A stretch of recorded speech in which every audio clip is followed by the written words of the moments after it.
Gravação iniciada, presidente. Ok.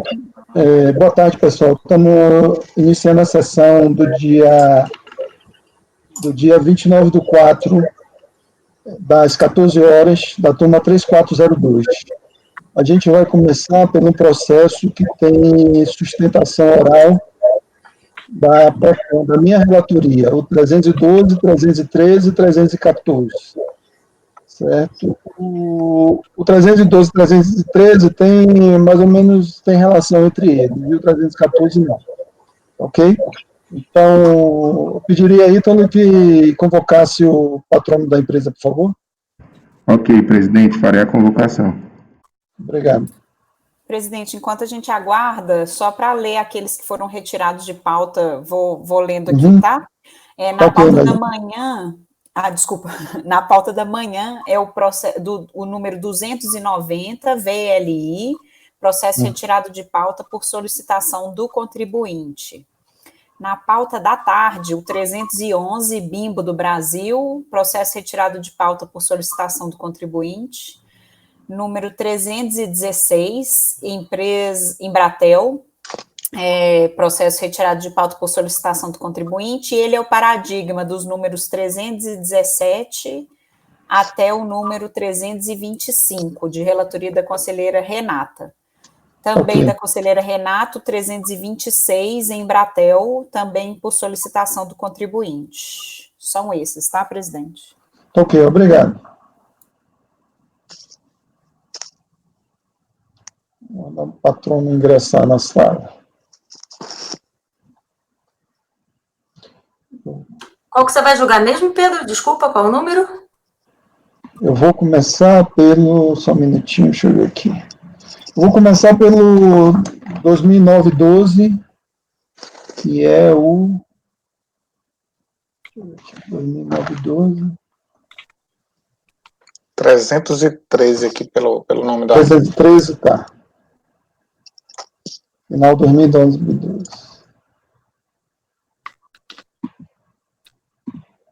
Deixa eu botar aí.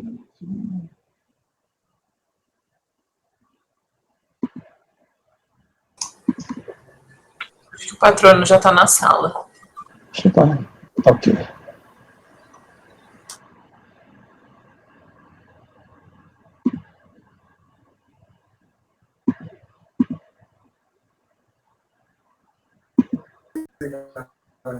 Guilherme, você está na sala? Eu estou na sala. Eu estou na sala. Você põe só para você ouvir, tá? Boa tarde, doutor Euridice. Boa tarde. Você poderia abrir a câmera, por favor? A gente não consegue vê-lo, está só ouvindo. Desculpa, Pedro. Só um minutinho, por favor. Aí.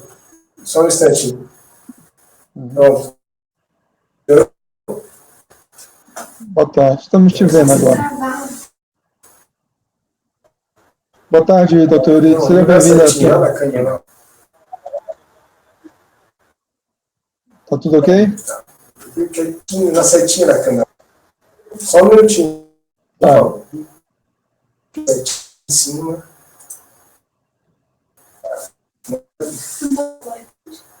Eu venho.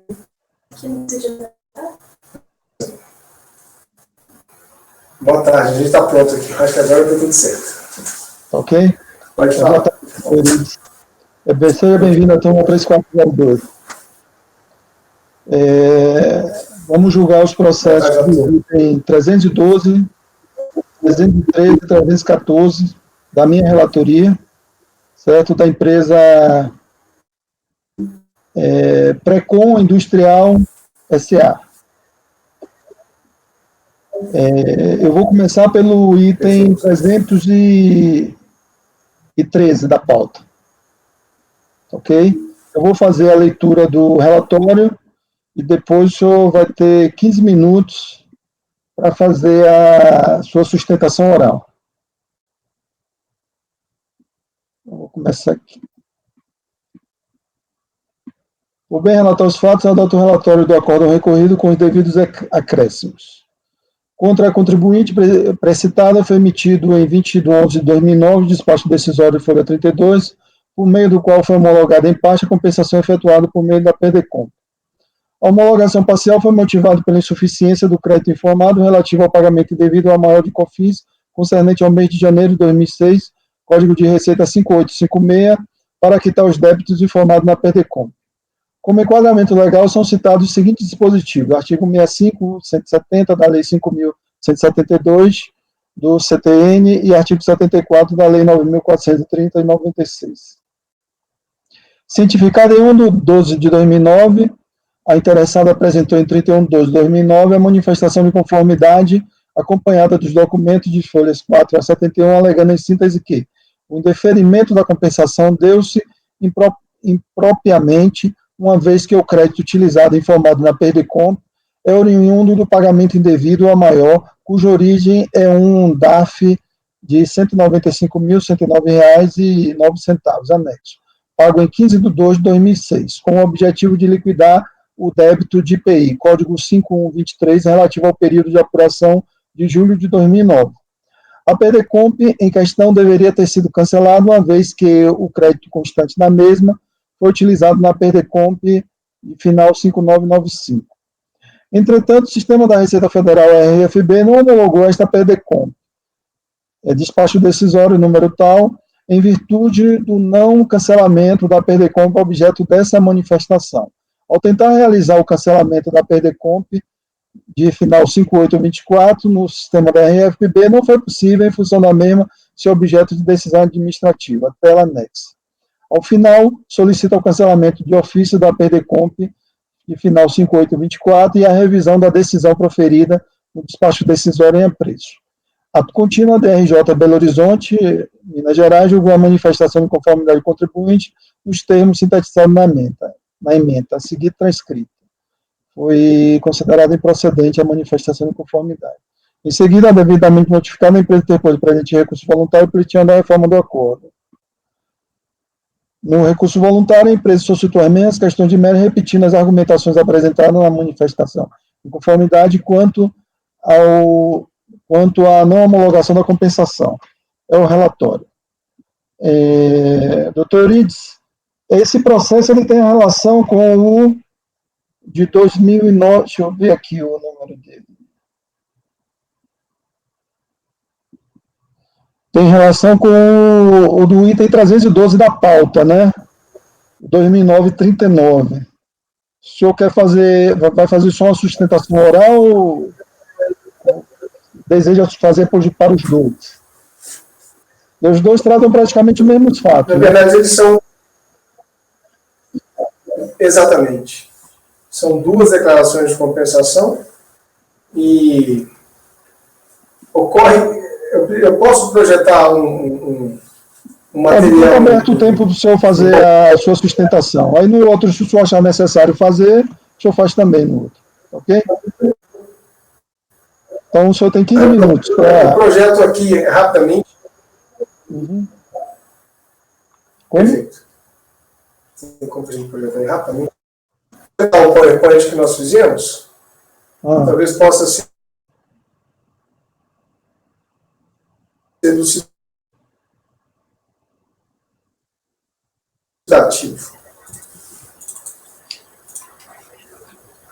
A conexão dele está ruim para vocês também? Tá. Para mim também tá, eu não tenho hora. Doutor, está cortando a sua fala, a conexão está instável. Tem que abrir aqui.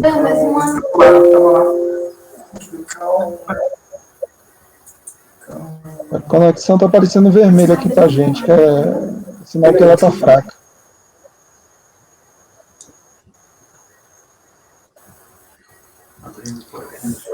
A minha conexão está ruim? Isso. Tá Uma sugestão para o senhor é... Será que ele consegue gerenciar a qualidade também, presidente, que nem a gente? Eu não sei dizer, viu? Mas isso aí não... Acho que sim, porque esse é do próprio JITS, então tem como fazer sim. Tem 3 pontinhos aqui entre as funções do Jitsi. Se o senhor clicar em cima dele, tem a opção gerenciar qualidade. E o senhor coloca a qualidade como baixa definição, que isso pode melhorar a sua conexão.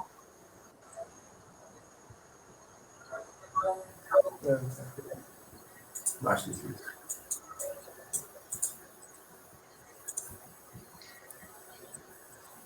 Muito obrigado, viu? Imagina. Está consigo?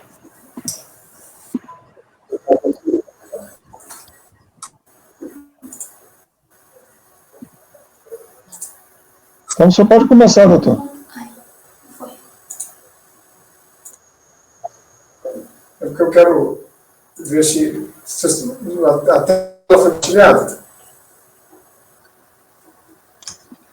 Vocês estão vendo o arquivo? Como? Pode baixar. Posso baixar? Pode.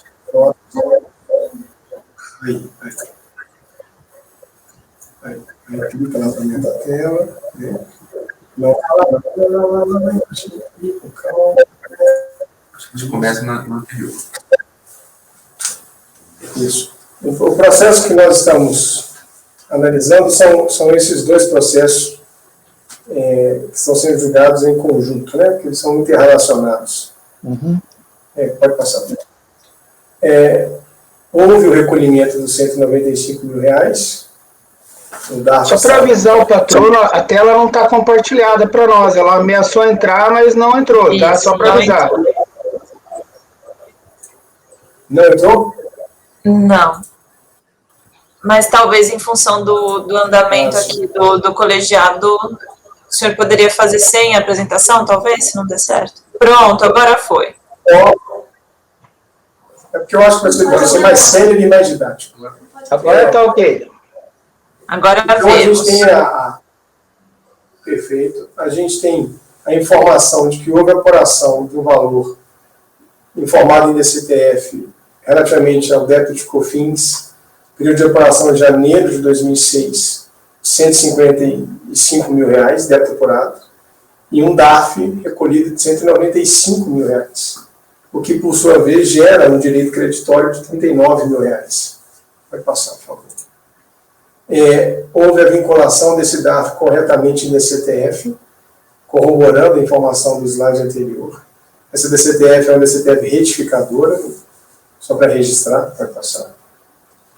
E o ponto emblemático desses dois processos, ele se encontra em relação às declarações de compensação. A declaração de compensação que se pretendia cancelar é a declaração de compensação que está corretamente preenchida, que é a declaração de compensação que informa corretamente o valor do direito creditório. Então, houve um equívoco procedimental. E esta declaração de compensação, que houve a pretensão de cancelamento dela, ela não foi cancelada. Ou seja, ela está ativa, pendente de análise, que é exatamente essa que está na tela. A outra declaração de compensação, ela informa de forma equivocada o valor do direito creditório. E, por essa razão, muito certamente, essa compensação não foi processada e, consequentemente, não foi homologada. Na verdade, ela foi processada. Houve a não homologação da compensação que resultou num despacho decisório. Por equívoco de preenchimento. Houve um envio de uma outra declaração de compensação corrigindo esse equívoco e houve um segundo equívoco de tentativa de cancelamento da declaração de compensação que foi corretamente enviada. Então, a gente evolui para o próximo slide, por favor, demonstrando esse é o débito que foi objeto de compensação informado nessa declaração de compensação, aí não precisa. Então, volta no slide 12. O ponto em questão está aí. Acho difícil esse assunto, porque, de fato, ocorreram equívocos procedimentais nessa perspectiva de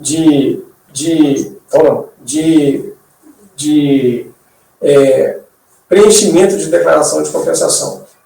Então, eu queria trazer esse ponto para vocês, porque eu penso que a gente tem um desafio a ser vencido nesse caso, que diz respeito a essa sucessão de equívocos que ocorreram em relação a esse procedimento de compensação. Contudo, a declaração de compensação que se pretendia cancelar, ela traduz perfeitamente o procedimento de compensação pretendido pela empresa. E são essas as minhas considerações. É um assunto aparentemente simples, que se tornou complexo em razão dos equívocos procedimentais que ocorreram. Não sei se seria o caso de conversão do julgamento em diligência para saneamento dessas questões. O direito creditório, ele existe, se você puder voltar no DARF, o direito, mais um abaixo isso, o direito creditório, ele existe, inquestionavelmente ele existe, porque o débito apurado ele é inferior ao valor recolhido, isso é inquestionável. Houve uma declaração de compensação corretamente preenchida e se tentou cancelar, esse cancelamento não foi deferido, então ela está ativa, ela pode ser homologada, ela não foi processada, ocorreram outros sucessivos equívocos em relação ao mesmo direito creditório. Então, eventualmente, seria um caso de conversão do julgamento em diligência. Quero só registrar esses pontos, e mais uma vez reforçando a existência do direito creditório. Existe inquestionavelmente o pagamento devido ao maior. É isso. Pode fechar. Obrigado. Ok, doutor. Obrigado. Dá continuidade. O recurso voluntário intempestivo.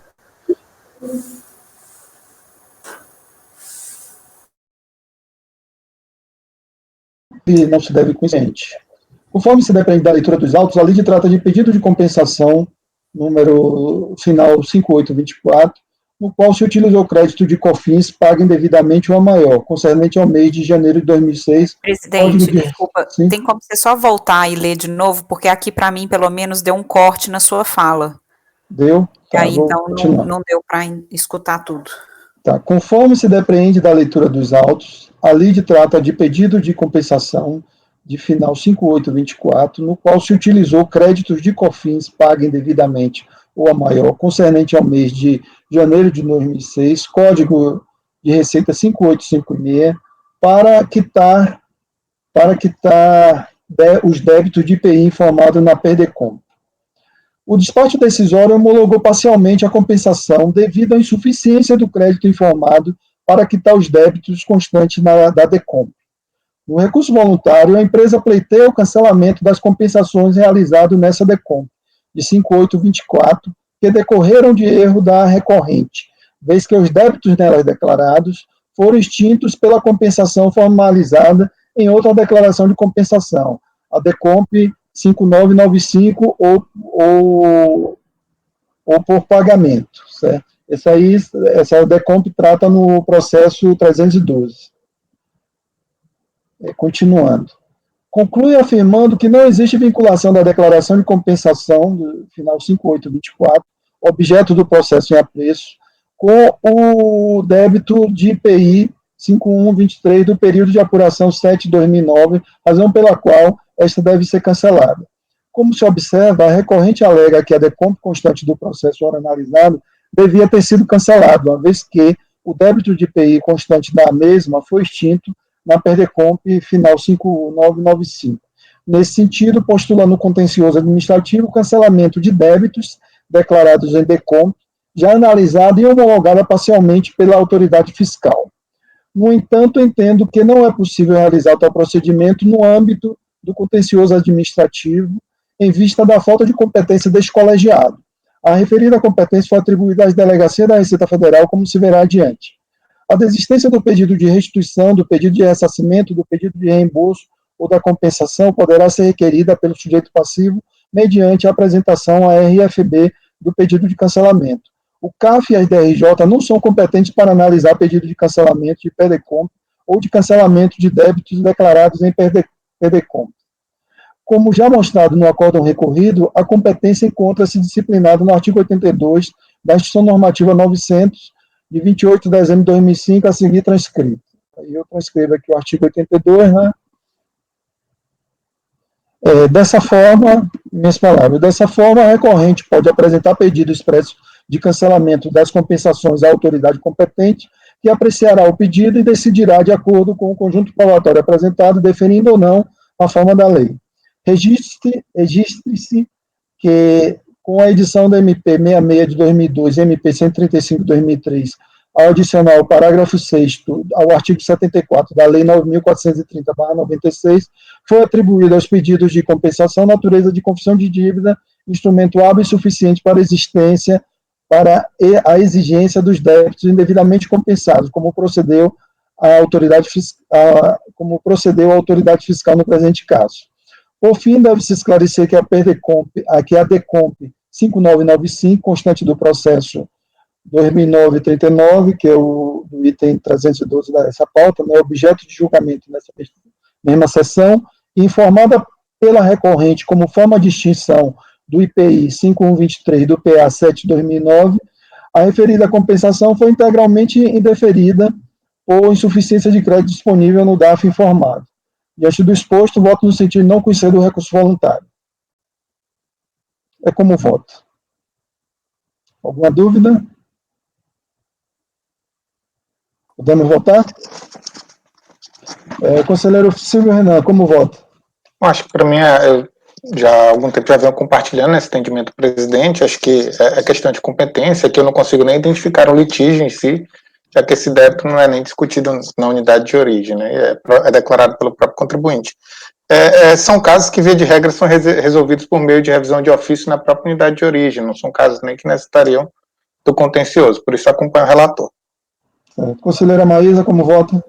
Presidente, só uma vez que a manifestação de conformidade foi julgada improcedente, ele apresentou o recurso voluntário, sob essas razões dessa questão do cancelamento, eu entendia por conhecer do recurso, mas negar-lhe provimento pelas mesmas razões. Então, eu vou só abrir divergência para entender nesse sentido diferente, no sentido de conhecer do recurso, mas negar provimento em razão de não ser cabível aqui no Conselho a ter essa retificação na forma como o contribuinte queria o cancelamento.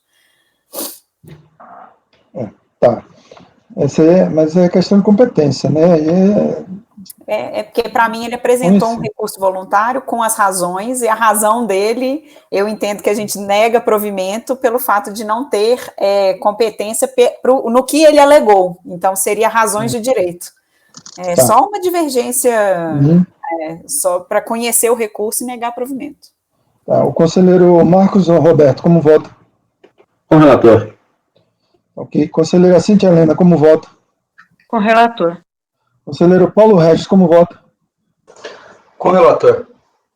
Conselheira Renata Bilim, como vota? Com relator. Conselheira Thaís de Laurentiis, como vota?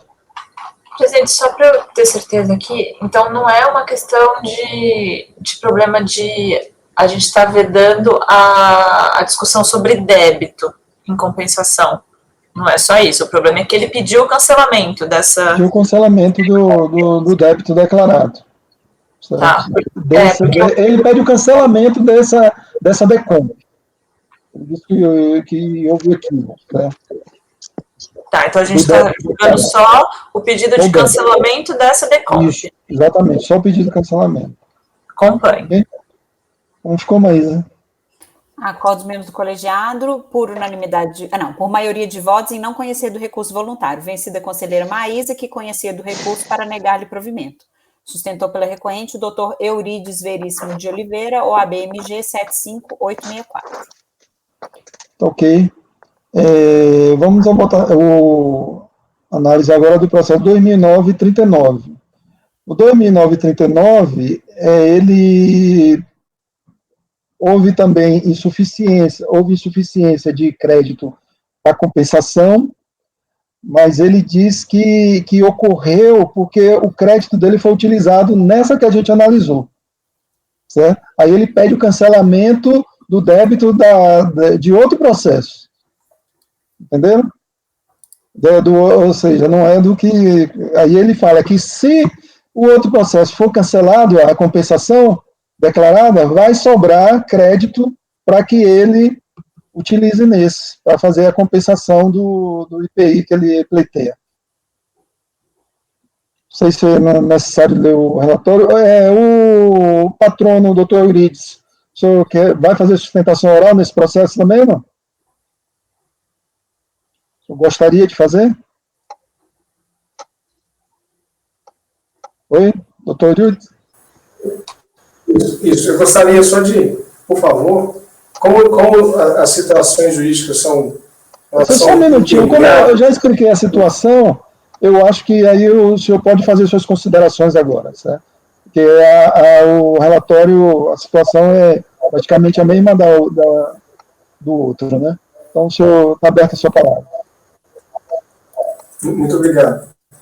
Como os dois processos são interligados, à medida que não se reconheça a plausibilidade de cancelamento da declaração de compensação que acabou de ser julgada, e, naturalmente, essa declaração de compensação, o procedimento de compensação não foi homologado, restaria o direito creditório disponível para ser utilizado na declaração de compensação que está, neste momento, sendo objeto de julgamento.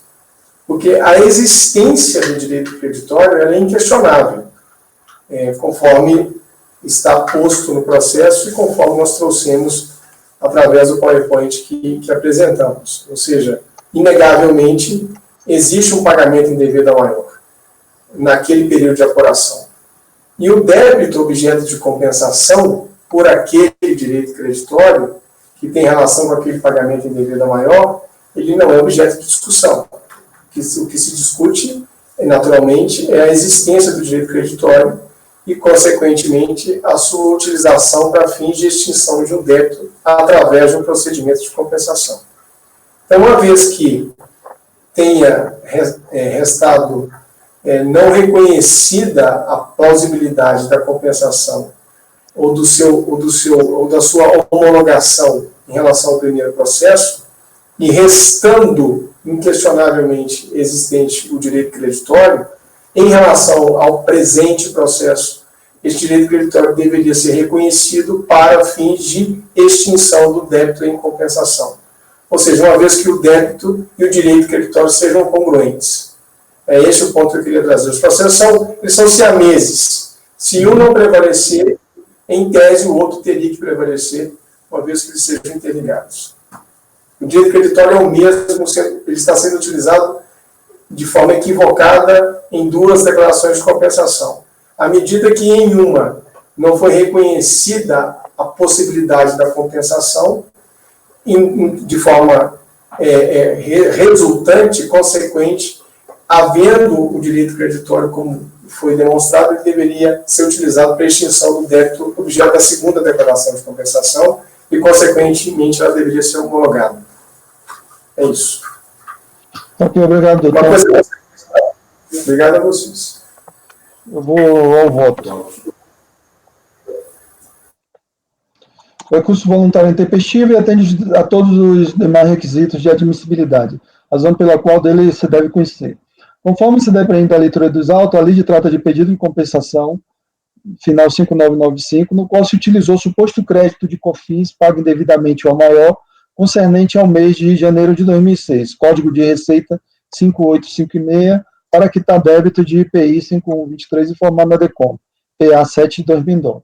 O despacho decisório não homologou a compensação devido à inexistência de crédito disponível do DAF informado para quitar o débito de IPI constante da DECOM. O referido DAF estaria integralmente alocado para a quitação dos seguintes débitos listados no despacho decisório. Então, aqui vocês podem ver que tem a alocação dos 195 mil, está alocado, e uma dessas alocações aqui é o ADECOMP 5824, de 36.518, que é o que interessa, esse aqui, né? Que é o que ele estava pedindo no outro cancelamento do débito dessa ADECOMP, né? E agora, então vamos continuar aqui. No recurso voluntário, a empresa pleiteia o cancelamento da compensação realizada no âmbito da ADECOMP 5824, que decorreu de erro da recorrente, desde que assim restariam créditos disponíveis no DAF para fazer frente ao débito informado na ADECOMP hora analisada. Conclui afirmando que não existe vinculação da declaração de compensação, final 5824, com débito de IPI 5123, do período de apuração 7 de 2009. razão pela qual esta deve ser cancelada. Como se observa, a recorrente alega que a decomp constante de outro processo, o de 2009-12, também de minha relatoria e colocada em julgamento nessa mesma sessão de julgamento, devia ter sido cancelada, uma vez que o débito de IPI constante na mesma foi extinto na decomp 5995, constante do processo analisado. Nesse sentido, postula no contencioso administrativo o cancelamento de débitos declarado em decomp de outro processo de compensação já analisado e homologado parcialmente pela autoridade fiscal. Inicialmente, cabe esclarecer que o débito de IPI em questão do período de apuração 7/2009 não foi extinto no presente processo, como alegado pela recorrente, pois, como se pode conferir no despacho decisório, a compensação foi indeferida integralmente, sendo a reversão dessa decisão justamente o objeto do presente recurso apresentado pelo contribuinte. Também entendo que não é possível realizar tal procedimento, cancelamento de decomp, no âmbito do contencioso administrativo, em vista da falta de competência deste colegiado para cancelar débito declarado nesse processo ou em outro relacionado. A referida competência foi atribuída à Delegacia da Receita Federal, como se verá adiante. Aqui é a mesma alegação que eu faço na outra, né? Acho dispensável ler essa parte. Então, concluo aqui. Dessa forma, a recorrente pode apresentar o pedido expresso de cancelamento das compensações à autoridade competente, que apreciará o pedido e decidirá de acordo com o conjunto probatório apresentado, deferindo ou não na forma da lei. A empresa, assim, não logrou êxito em comprovar a existência do seu direito creditório pleiteado. Como se sabe, o entendimento pacificamente colegiado é que cabe à recorrente o ônus de provar o direito creditório alegado perante a administração tributária, conforme consignado no Código de Processo Civil, Lei 5879/73, vigente à época e adotada de forma subsidiária na esfera administrativa tributária. Eu vou pular essa parte. A obrigação de provar o seu direito decorre do fato de que a iniciativa para pedido de restituição ser do contribuinte, cabendo à fiscalização a verificação da certeza e liquidez de tal pedido, por meio da realização de diligência, se entender necessária, e análise da documentação comprobatória apresentada. O artigo 65 da revogada IN 900/2008 esclarecia. Aí eu vou pular esses dispositivos que eu coloquei aqui. No presente recurso, a empresa alega que houve pagamento indevido relativo a COFINS, mas, conforme demonstrado anteriormente, não restou nenhum montante do DAF informado disponível para ser utilizado na compensação pleiteada no presente processo, vez que este se encontrava integralmente alocado para valores declarados em DCTF e outros 2 pedidos de compensações anteriormente apresentados. Entendo que, no caso concreto, a empresa não cumpriu com a sua obrigação de comprovar certeza e liquidez do direito creditório pleiteado, devendo ser mantida a decisão recorrida, que não confirmou a homologação da compensação. Por fim, cabe registrar que nada impede que a unidade de origem realize de ofício o cancelamento do débito de IPI do presente processo, caso se constate a existência de duplicidade com aquele IPI declarado na DECOMP 5824. Certo? Diante do exposto, voto no sentido de conhecer parcialmente do recurso e, na parte conhecida, negar-lhe provimento. Ok? Algum questionamento? Thaís?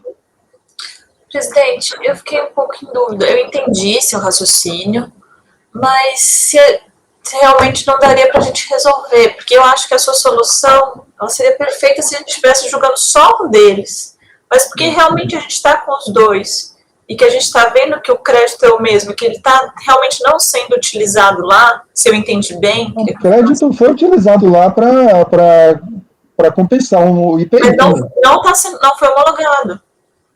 Foi, Thaís. O que a gente não conheceu foi do cancelamento. Ele está pedindo um cancelamento mas lá ele vai ser usado o crédito. Eu tinha entendido que não vai ser usado o crédito. Foi homologado parcialmente. Foi usado parcialmente.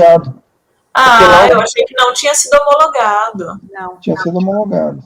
Então, pronto. Então, ok? Acho que o doutor está querendo falar. Só se for algum esclarecimento de fato, doutor. Porque não houve homologação na declaração anterior, só para registrar.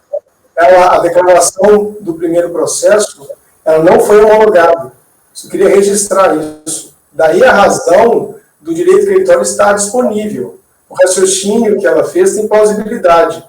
O direito creditório não foi utilizado em nenhum das duas declarações de compensação, porque não houve homologação da declaração de compensação. Ela não foi homologada. A informação dos autos do processo é que houve homologação do crédito, tanto que foi acumulado, não tem valor disponível, justamente a funcionamento da declaração para disponibilizar o crédito. Então, ele foi homologado. Nós temos a movimentação atual das declarações de compensação e o direito creditório não foi. As declarações de compensação não foram homologadas. Se vocês permitirem que nós disponibilizemos a informação, ambas não foram homologadas. Então, o direito creditório está disponível. O entendimento dela tem plausibilidade.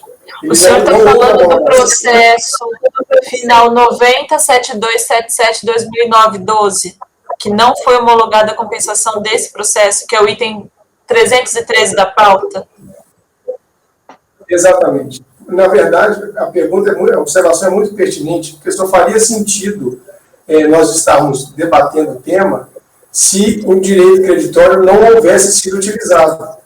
E ele, de fato, não foi utilizado porque as declarações de compensação não foram homologadas. Porque se uma das duas tivesse sido homologada, naturalmente o débito teria sido extinto. Porque se elas são congruentes, se elas são siameses, qualquer uma das duas que fosse homologada extinguiria o débito e consumiria o direito creditório. Como ambas não foram homologadas, o direito creditório está disponível. Só um esclarecimento, presidente. É porque o sistema não... só para o patrono também poder entender. O sistema não trabalha dessa forma. Se o contribuinte faz duas decomps e declara o mesmo débito nas duas decomps, vão ser identificados dois débitos. Então, esse erro do contribuinte de eventualmente declarar o mesmo débito duas vezes ocasiona com que o crédito seja utilizado. E pelo que eu entendi, aqui nessa junção de processos, existiria uma decomp anterior e outra posterior. A que foi não homologada foi a última decomp. Por que ela foi não homologada? Porque a decomp anterior que o contribuinte pretendia cancelar, ele não conseguiu. Então não sobrou o crédito para homologar esse débito da última declaração. Mas, pelo que eu entendi da leitura dos autos, essa intermediária, ela foi parcialmente homologada, que é justamente o ponto de insatisfação do contribuinte. Olha, utilizaram o meu crédito em uma decomp que eu queria cancelar, e eu compreendo, em vias de, tratando um processo objeto desse em sede de unidade de origem, eventualmente, seria pacífica, eventualmente, a revisão de ofício, se comprovado, né, o erro. Só que aqui nós estamos tratando de contencioso, né, de segunda instância. Eu não acho que aqui é o momento, pelo próprio voto do relator, na questão de competência. Só confirmando aqui, no outro processo, que a gente já julgou, da Perdecomp final 5824, de fato houve, né, apesar dele ter pedido cancelamento da Perdecomp, de fato houve uma homologação parcial, com valor de 36.518. É só para deixar registrado que no despacho decisório desse Perdecomp foi homologado parcialmente. Apesar dele ter pedido o cancelamento, mas já tinha sido homologado. A tabela desse voto que eu estou juntando, essa tabela inicial aqui, mostra que a utilização do BAF, a utilização integral dela, né? Em outra Decomp, a Decomp 9100, essa 5824, foi 36 mil, e valor declarado em DCTF, 150 mil. Então, o BAF foi mas agora disponível. Entendeu? Agora eu entendi melhor. Por isso que ele queria tanto cancelar a outra. Porque, na verdade, o que ele está falando é que na outra tinha um débito errado. E daí também o que eu tinha feito de pergunta no processo anterior, se o problema era o débito. Porque, realmente, no recurso voluntário, ele está falando que o débito está errado. Então, por isso que ele queria cancelar aquela lá, e não essa daqui. Né? É que, na verdade, tudo se relaciona, Thaís. Esse raciocínio de competência e débito, eles se relacionam bastante. É muito difícil tentar tratar um sem tratar do outro. Só que eu acho que, de toda forma, eu acompanharia o presidente pelas conclusões no outro caso, porque tá muito... eu não consegui ver aqui como dar no mérito a coisa. Mesmo que fosse para conhecer, eu ia negar provimento, sabe? Então... Ok. Isso que foi o que eu fiz. Só para mas falar. Mas não pela questão do débito. Foi por isso. A minha divergência foi exatamente por causa disso, porque ele está discutindo o débito e ele queria que cancelasse a Decomp. Só que a gente não tem competência para cancelar. Então, eu conheceria do recurso, porque o argumento dele é um recurso voluntário, é normal, a gente pode conhecer, eu poderia discutir o débito aqui, só que eu nego o provimento. Foi nesse sentido que eu fiz no caso anterior. Vocês estariam prontos para votar ou quer mais algum esclarecimento? Estou pronto, presidente. Pronto. Conselheiro Silvio Renan, como vota? Acompanho o relator. Conselheira Maísa, como vota? Então, presidente, é a mesma questão. Eu conheceria integralmente para negar o provimento. Não seria só... Doutor, eu acho que o seu som está aberto. Maria, pode ligar o microfone, doutor, que está dando eco? Obrigado. Eu conheceria integralmente desse recurso para negar-lhe provimento, presidente. Tá ok. Conselheiro Marcos Roberto, como vota? Com o relator. Conselheira Cíntia Helena, como vota? Com o relator. Conselheiro Paulo Regis, como vota? Com o relator. Ok. Conselheira Renata Bilim, como vota? Com o relator. Conselheira Thaís de Laurentiis, como vota? Presidente, eu vou votar da mesma forma que a Maísa. Tá ok. Como ficou, Maísa, por favor? Acordo dos membros do colegiado, por maioria de votos, em conhecerem parte do recurso voluntário e, na parte conhecida, negar-lhe provimento. Vencidos os conselheiros Maísa e Thaís, que conheciam integralmente do recurso para negar-lhe provimento. Sustentou previamente o doutor Eurides. Vamos agora ao item 314 da pauta. Vou ler o relatório e depois será dado 15 minutos ao patrono para fazer a sustentação. Vou bem relatar o fato, adoto o relatório da decisão recorrida com os devidos acréscimos. O presente processo trata de manifestação de conformidade contra o despacho decisório, número de rastreamento tal, emitido eletronicamente em 3 de 4 de 2012, referente a PERDECOMP de final 2573, DOC, de folhas 25 a 30. O PERDECOMP foi transmitido com o objetivo de compensar o débito nele discriminado com crédito de COFINS, código da Receita 5856, no valor original de R$ 82.273,45, decorrente de recolhimento com DAF efetuado em 18 de 7 de 2008. De acordo com o despacho decisório, a partir das características do DAF descrito na PERDECOMP acima identificado, foram localizados um ou mais pagamentos, mais integralmente utilizados na quitação de débitos do contribuinte, não restando crédito disponível para compensação dos débitos informados no PERDECOMP. Assim, diante da inexistência de crédito, a compensação declarada não foi homologada. Como enquadramento legal, citou-se o artigo 165 e 170 do CTN e artigo 74 da Lei 9.430 de 96. A manifestação de conformidade. O interessado apresentou manifestação de conformidade, alegando que, conforme se verifica na DCTF, recepcionada pela RFB no dia 19 de 11 de 2009, o débito de COFINS 5856 de junho de 2008 tem valor de R$ 344.409,85, ao qual foram vinculados créditos de pagamento e de suspensão por depósito judicial, nos valores de R$ 243.642,17 e R$ 100.667,68, respectivamente. Uma vez que o valor recolhido por DAF é igual a R$ 311.173,25, houve pagamento a maior no montante de R$ 67.431,08 para ser utilizado na DECOMP em análise. Ato contínuo, a DRJ Belo Horizonte, Minas Gerais, julgou a manifestação de conformidade contribuinte julgo a manifestação de conformidade contribuinte procedente nos termos sintetizados na ementa, a seguir transcrito. Então, foi dado o provimento ao recurso, foi considerado procedente o direito creditório solicitado na impugnação, foi reconhecido. Em seguida, devidamente notificada, a empresa interpôs o presente recurso voluntário pleiteando a reforma do acordo. No recurso voluntário, a empresa argue que o acórdão da DRJ deixou de apreciar a declaração de compensação em sua totalidade. Isso porque, conforme se verifica na PERDECOMP 2573, o valor identificado como crédito de pagamento indevida maior perfaz o montante de R$ 82.273,45, enquanto o acórdão recorrido reconheceu apenas o montante de R$ 67.431,08. É o relatório. Doutor, o senhor tem 15 minutos para fazer a sustentação. Só um instante, por favor. Vamos colocar o PowerPoint. Acho que ilustra bem.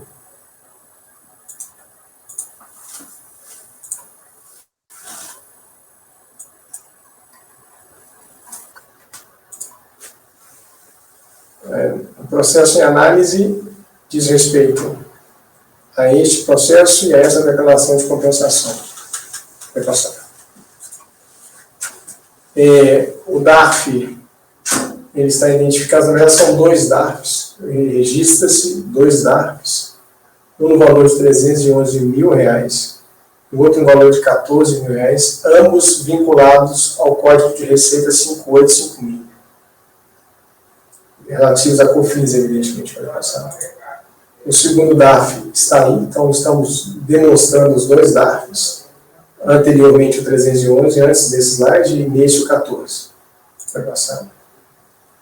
Esses dois DARFs foram utilizados para extinguir um débito cujo valor do débito é inferior ao valor dos dois DARFs somados. Perceba que parte do valor do débito está suspenso e a outra parte foi extinta pelo pagamento. Então, os dois DARFs, os valores dos dois DARFs somados, ultrapassam o valor informado como crédito vinculado na linha pagamento. Então, nós temos R$243 mil, aparentemente, e temos 311 mais 14 de DARFs vinculados a este débito apurado de COFINS para este período de apuração e para este código de receita, né? Sendo tecnicamente correto. Vai passar. Em decorrência disso, surgiu o direito creditório. O direito creditório, repito, ele é resultante da soma dos dois DARFs menos o valor informado a título de pagamento na DCTF, dá origem ao direito creditório de R$82 mil. Vai passar. A Receita Federal reconhece os dois DARFs, essa é uma tela da própria Receita Federal, reconhecendo a existência dos dois DARFs, 311 e 14, vai passar. E ela reconhece o direito creditório de R$82 mil, que é exatamente a diferença do somatório dos dois DARFs, menos o valor informado a título de pagamento naquela DCTF. Pode passar. E aqui a gente tem um desenho que demonstra essa situação, que é o somatório dos dois DARFs, menos o valor informado em DCTF, como sendo o valor vinculado dos dois DARFs, e naturalmente a diferença do somatório dos dois DARFs menos o valor vinculado em DCTF é exatamente o valor do direito creditório. E, em síntese, é isso. Ou seja, nós temos dois DARFs vinculados ao mesmo débito, vinculados ao mesmo período de apuração. Parte dos dois DARFs foi vinculada em DCTF, e a diferença do somatório dos dois DARFs menos o que foi vinculado em DCTF é exatamente o valor do direito creditório, que inclusive foi reconhecido pela Receita Federal. É isso, professor. Ok, obrigado, doutor. Vamos no 4.314. Continuidade da leitura. Vamos ao voto. O recurso voluntário tempestivo atende os demais requisitos de admissibilidade, razão pela qual dele se deve conhecer. Conforme se depreende da leitura dos autos, a lei trata de restituição da PERDECOMP final 2573, com compensação atrelada, na qual se utilizou crédito de COFINS pago indevidamente ou a maior, concernente ao mês de junho de 2008, Código de Receita 5856 para quitar débitos da própria COFINS de períodos posteriores. O despacho decisório não homologou a compensação devido à utilização integral do crédito indicado, não restando crédito disponível para a compensação pleiteada na PERDECOMP.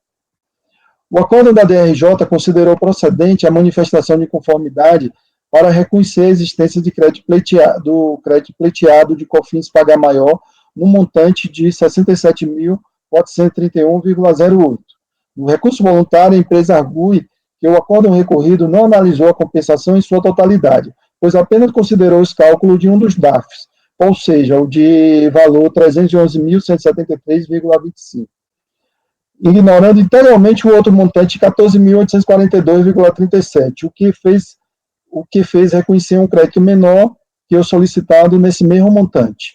Sem razão a recorrente. Ocorre que, embora na PERDECOMP tenha sido indicado como a origem do crédito dois DAFs que resultaram no pagamento a maior de crédito pleiteado no valor de R$ 82.273,45, em sua manifestação de conformidade, a recorrente apenas pleiteou o reconhecimento do crédito de R$ 67.431,08, decorrente do pagamento a maior constante do DAF no valor de R$ 311.173,25. Inclusive, conforme se pode conferir no demonstrativo do crédito apresentado pela interessada na manifestação de conformidade, apenas foi indicado o DAF de R$ 311.173,25 e o montante de crédito paga maior de R$ 67.431,08. O pedido da recorrente foi integralmente reconhecido pela instância COR. No entanto, em sede de recurso voluntário, a recorrente promove inovação no seu pedido, para ver reconhecida a parcela de crédito excedente que não foi pré-questionada na sua manifestação de inconformidade. Como se sabe, consideram-se não impugnadas as matérias que não tenham sido expressamente opostas à autoridade julgadora de primeira instância, precluindo-se o direito da recorrente suscitá-las em segunda instância, exceto quando devam ser reconhecidas de ofício. Tem-se, no caso concreto, que a parcela de 14.842,37 não foi suscitada em sede de manifestação de conformidade, não podendo mais ser analisada nessa instância administrativa ou não se constituir em matéria de ordem pública e por ocorrência de preclusão, nos termos do artigo 17 da Lei 70.235/72. Desse modo, não se conhece do recurso voluntário por ocorrência de preclusão. Diante do exposto, voto no sentido de não conhecer do recurso voluntário. Eu acho que eu tenho que alterar aqui essa é a parte inicial do voto, que eu disse que eu conheço do recurso voluntário. Acho que vou ter que alterar isso. É como eu voto, ok? Algum questionamento? Não? Então vamos ao voto. Conselheiro Silvio Renan, como vota? Com relator. Conselheira Maísa, como vota? Acompanho. Conselheiro Marcos Roberto, como vota? Acompanho. Conselheira Cintia Helena, como vota? Acompanho. Conselheiro Paulo Regis, como vota? Com o relator. E conselheira Renata Bilim, como vota? Acompanho. E conselheira Thaís de Laurentiis, como vota? Acompanho, presidente. Tá ok. Acordo dos membros colegiados por unanimidade de votos em não conhecer do recurso voluntário. Sustentou pelo recorrente, doutor Eurides. Tá ok, doutor. Obrigado.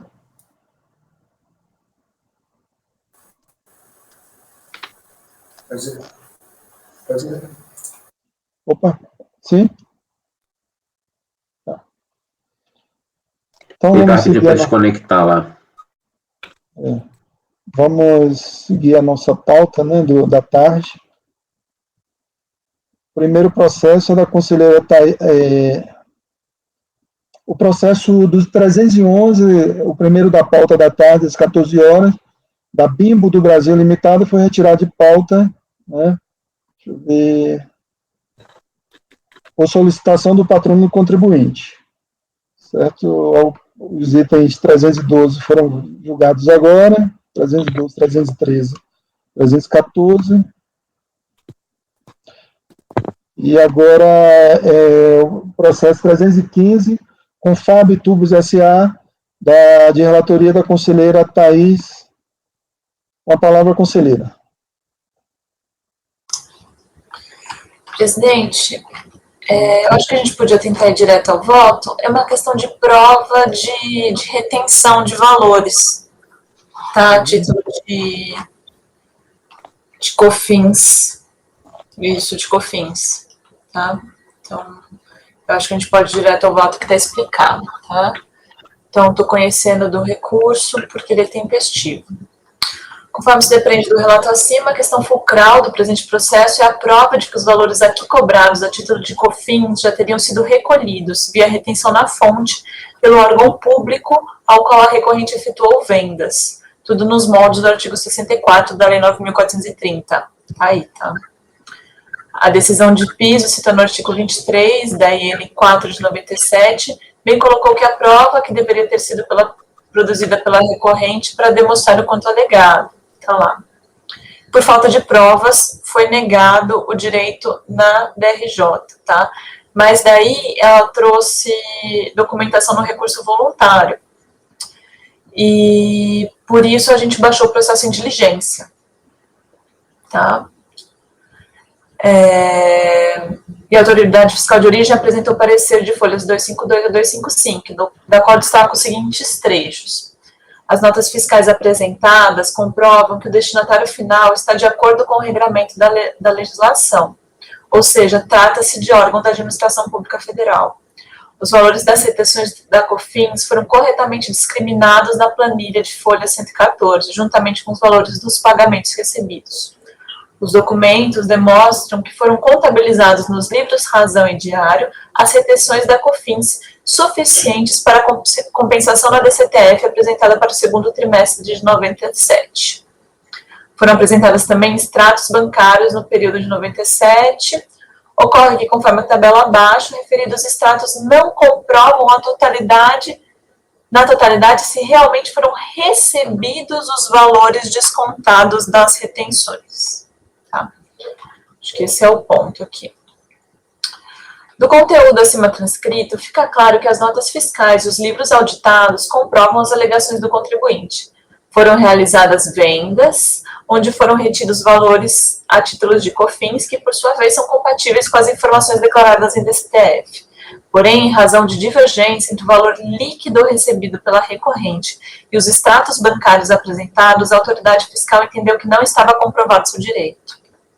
Avaliando as divergências citadas, percebe-se que em relação a algumas notas, o valor líquido comprovado recebido como contraprestação às vendas realizadas é menor do que o informado pelo contribuinte, o que poderia representar uma retenção na fonte maior, mas também poderia significar qualquer outro desconto decorrente das operações comerciais em questão.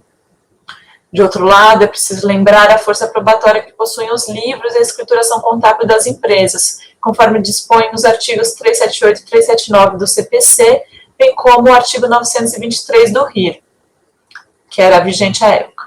Elemento que propiciou o conselheiro Antônio Carlos Atulin, no acórdão tal, a identificar o relacionamento da força probatória dos livros com a distribuição do ônus da prova no processo administrativo fiscal.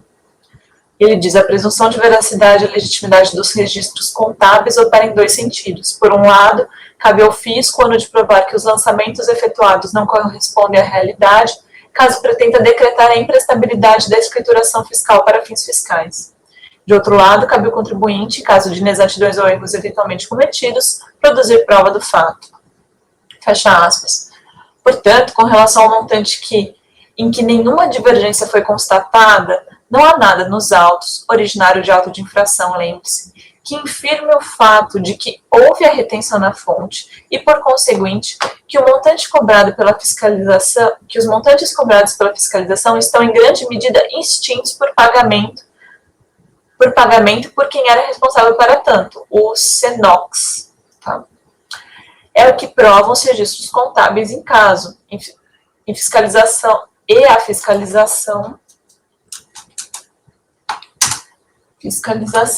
não promoveu qualquer esforço na demonstração de eventuais irregularidades na escrituração. Requerer outras provas para o reconhecimento do direito da recorrente, além das aqui apresentadas, significaria atribuir ônus da prova excessivo ao contribuinte, para não dizer impossível, uma vez que se está diante de operações de 25 anos atrás. Além desnecessário em razão da distribuição do ônus da prova nesse processo, repita-se, originário de auto de infração, de modo que a escrituração contábil da recorrente, nunca contestada pela fiscalização, faz prova em seu favor.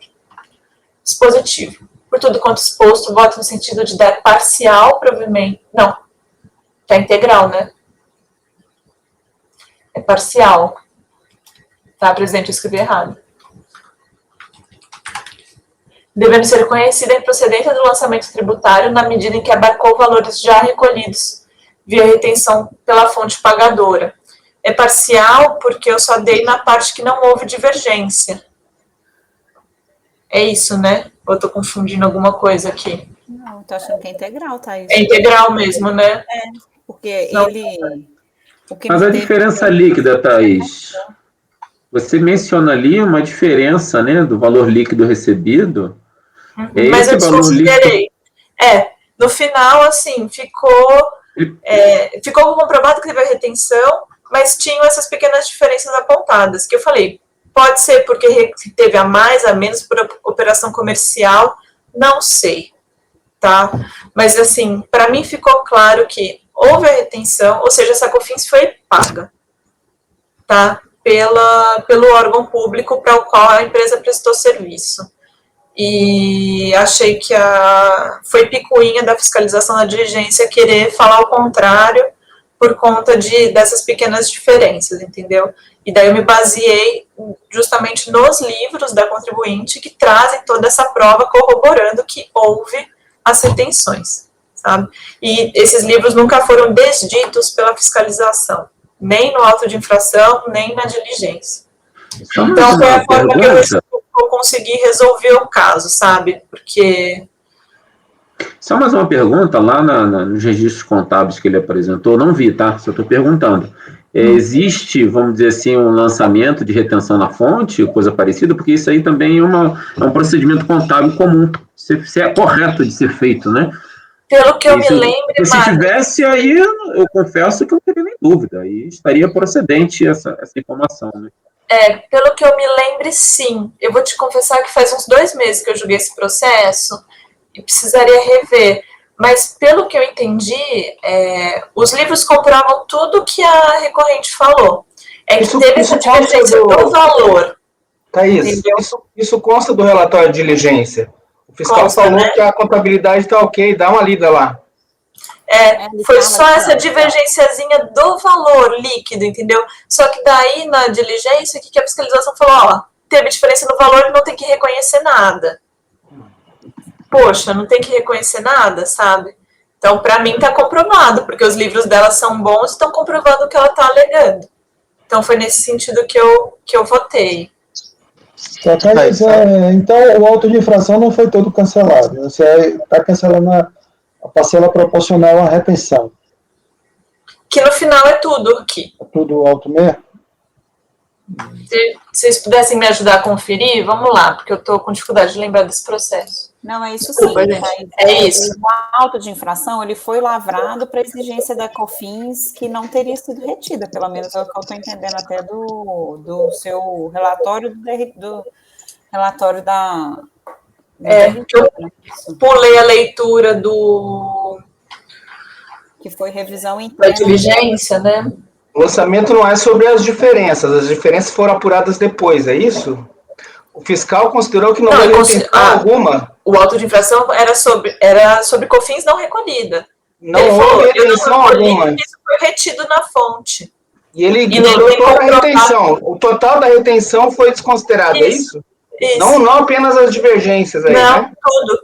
Ele foi autuado do tudo, ele falou, não, eu não paguei COFINS porque foi retido na fonte. Essas divergências são só da diligência, né? Pelo que eu estou entendendo. Entendi.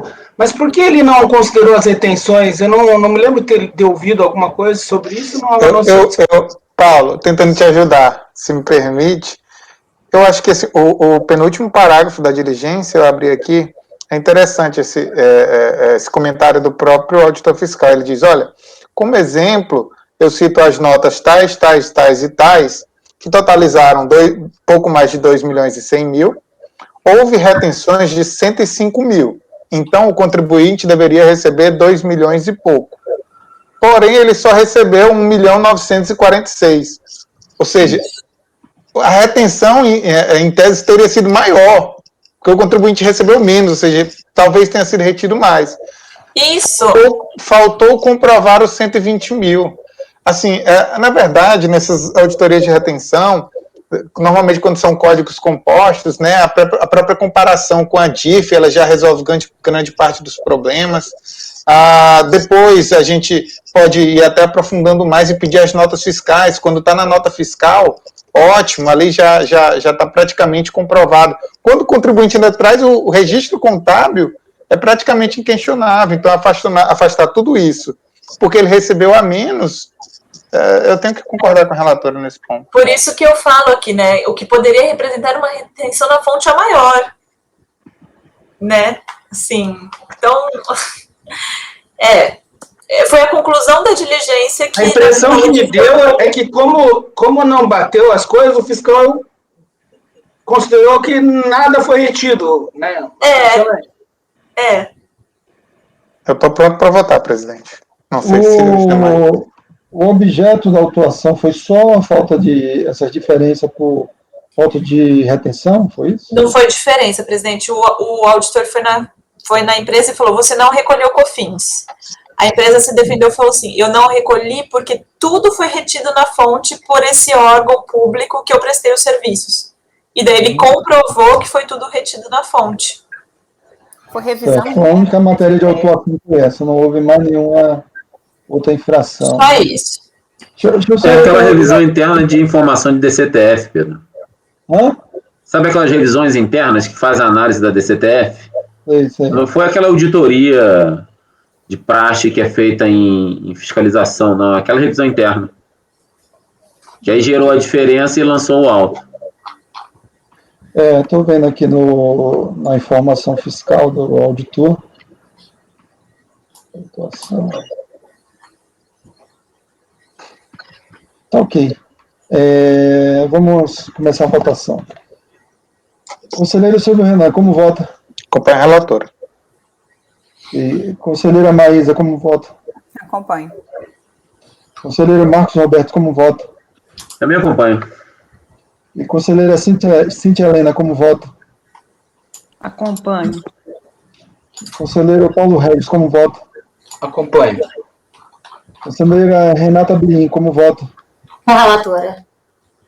Ok, eu também acompanho a relatora. Mais. Acordo dos membros do colegiado por unanimidade de votos em dar provimento ao recurso voluntário. Obrigado, Maísa. E agora... O Fábio foi julgado, item 315, o item 316, Empresa Brasileira de Telecomunicações, a Embratel, foi retirado de pauta. O 317, agora, que é... 327, presidente. Os outros eu já li a retirada de pauta. Já leu, tudo bem, então. Vamos para frente, então.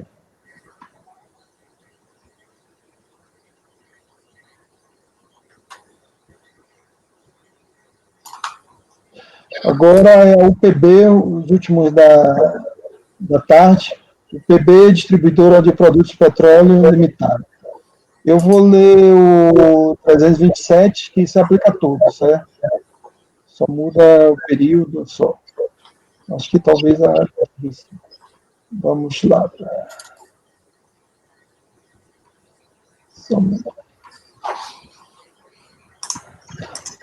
O BP, 327. O item 302 foi retirado de... Ah, não, é da manhã, né? Tá certo.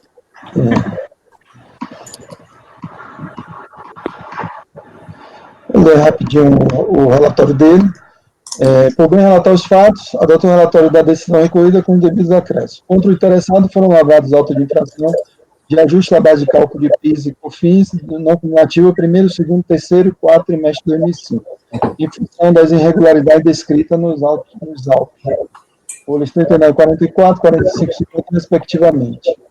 A empresa apresenta impugnação, na qual alega em síntese que, do vício da formalidade do auto de infração e da necessidade do prazo suficiente para a apresentação de informações. De forma alguma, uma auto de infração pode se resumir aos valores de base de cálculo e alíquotas com a...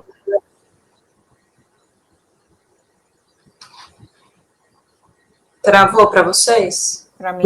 Resultado. Como? Presidente, Deu uma falhada. Tá falhando? Sua conexão tá ruim, Pedro. Tá vermelho. Eu vou tentar trocar aqui, então. Já voltou, Pedro. Já voltou, acho que pode continuar. Voltou, tá. Então eu vou continuar. Se der problema, eu mudo para outra aqui.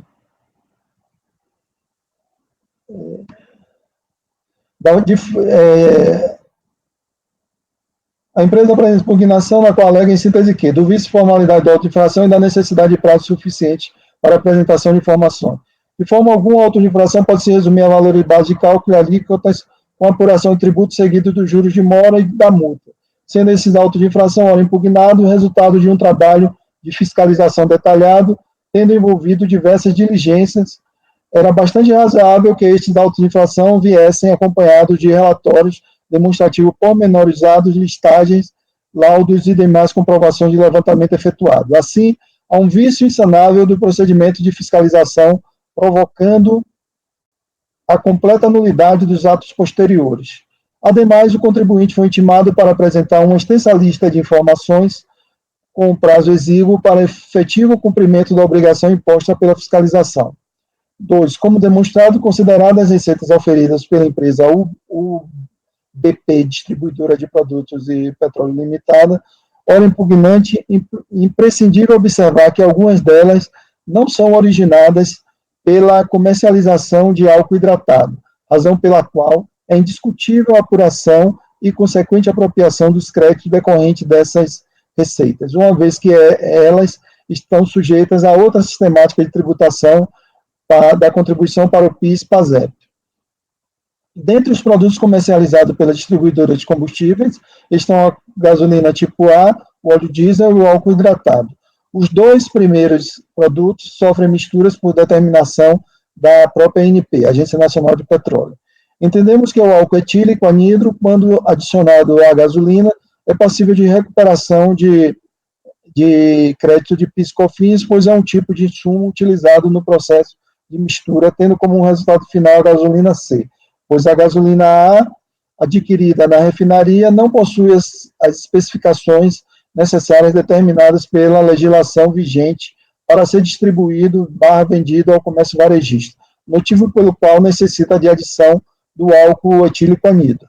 Dessa forma, forçoso reconhecer que o produto gasolina C, comercializado pela recorrente, ora impugnante, é resultante da mistura de dois insumos distintos, gasolina A, fornecida pela Petrobras, e o álcool etílico anidro, fornecido pelas usinas.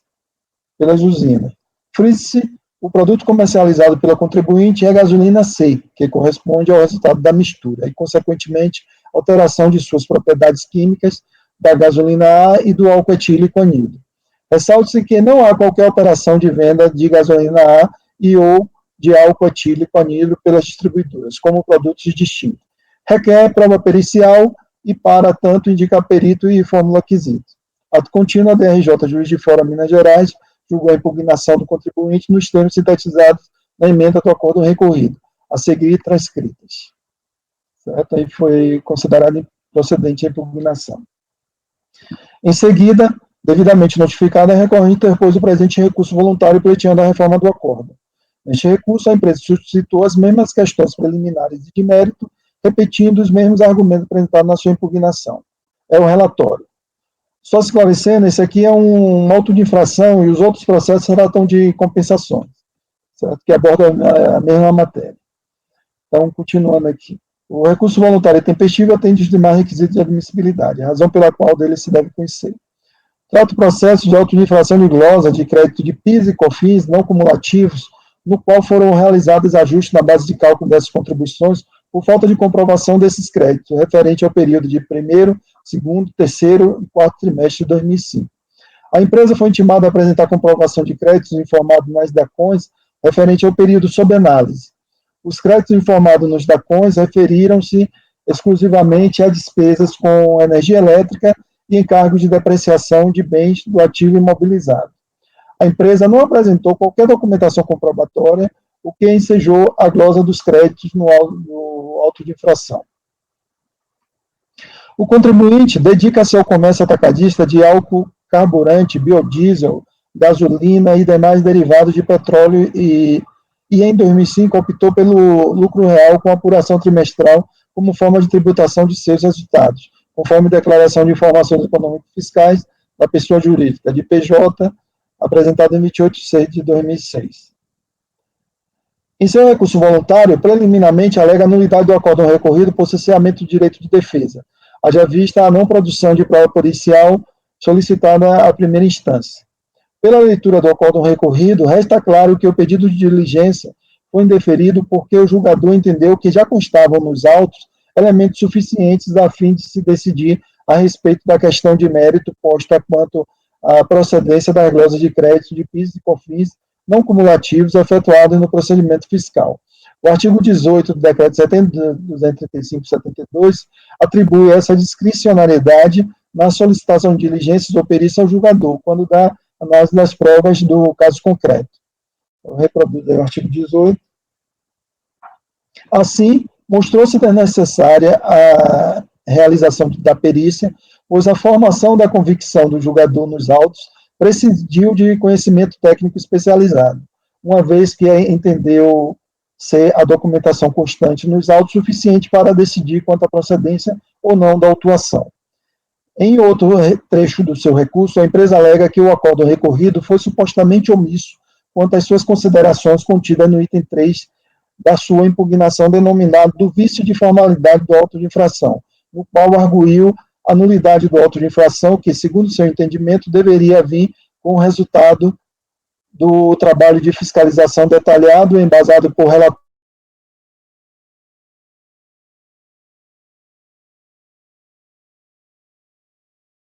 de estado errado.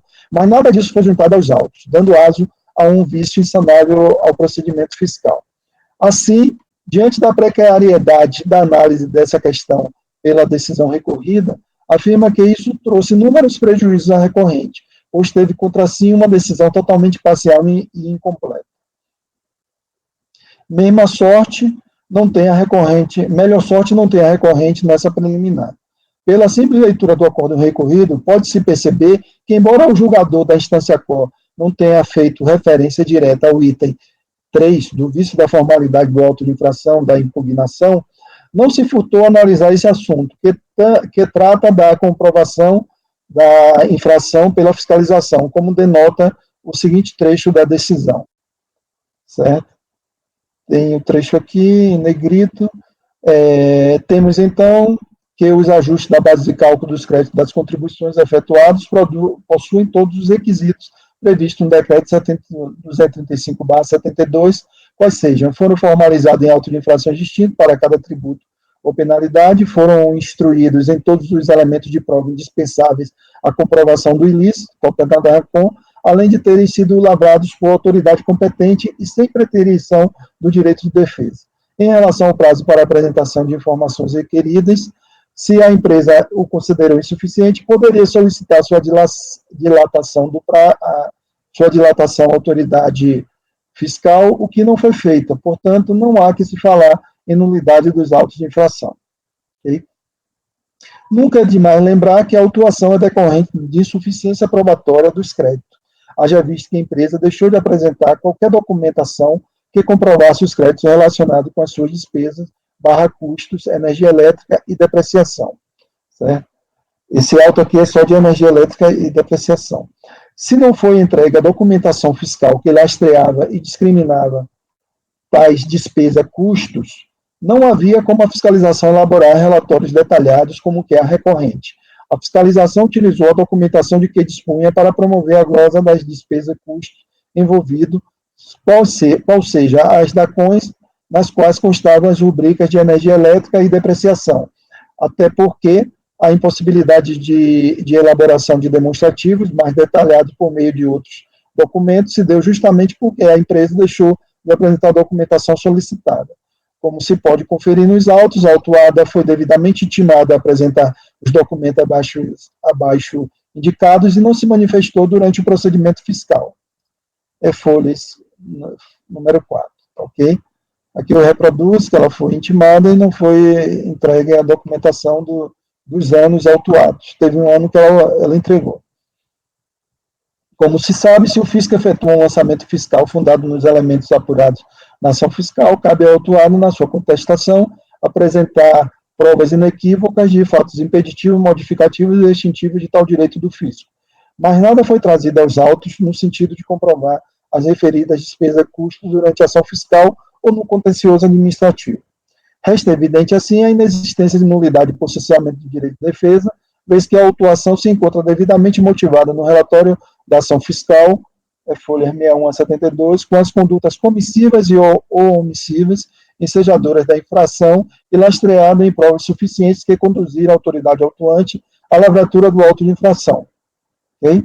No mérito, a recorrente discorre exaustivamente sobre o conceito de insumo na sistemática não cumulativa aplicado ao seu ramo de combustíveis, com o objetivo de convencer que possuiria direito à apropriação de créditos decorrente de receita de revenda de gasolina tipo C, sobretudo na aquisição do álcool anidro utilizado como insumo na fabricação dessa gasolina C, resultante da mistura de álcool anidro com a gasolina tipo A.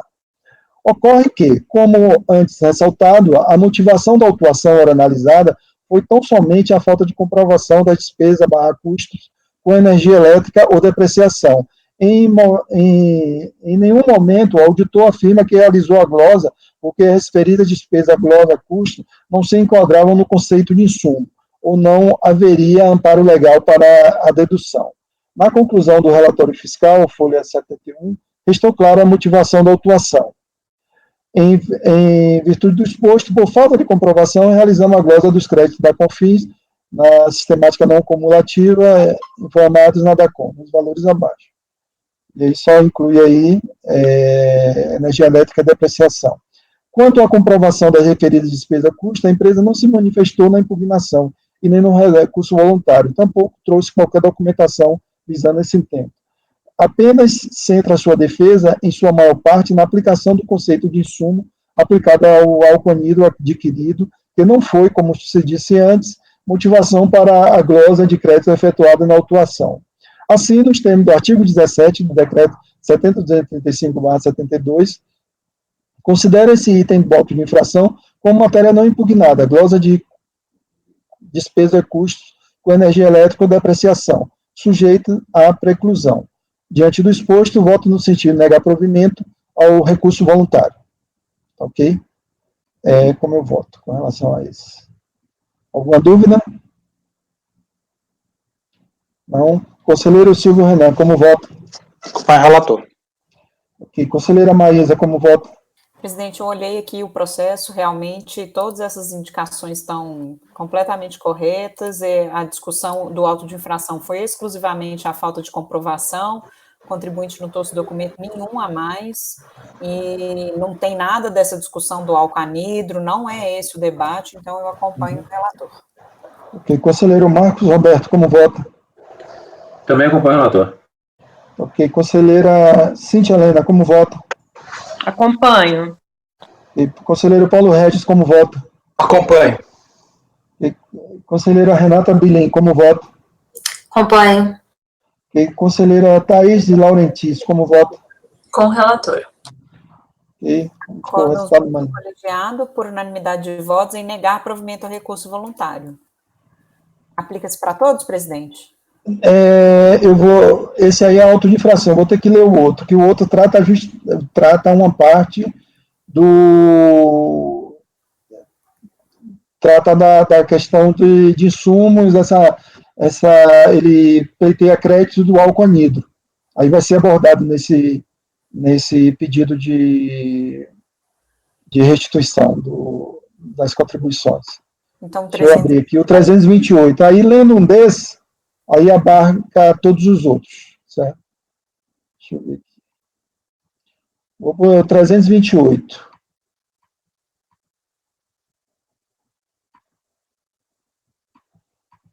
328. Por bem relatar os fatos, adota o relatório da decisão recorrida com os devidos acréscimos. O interessado transmitiu o pedido de ressarcimento, número tal, referente ao PIS, PASEP não cumulativo, mercado interno, do segundo trimestre de 2005, no valor de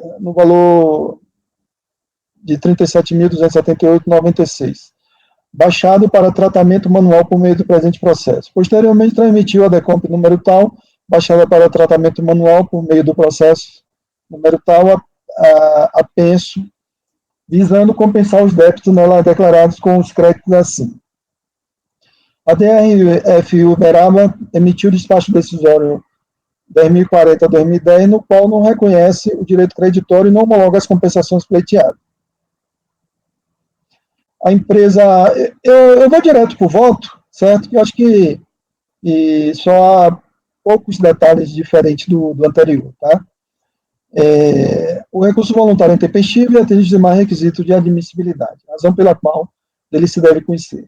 Trata o processo de pretensão da recorrente em ver restituídos os valores de PIS não cumulativos do segundo trimestre de 2005, com compensações atreladas, incidentes na aquisição de álcool anidro, supostamente utilizado como insumo na produção de combustível e gasolina tipo C, bem como incidentes sobre despesa, custo com energia elétrica e depreciação.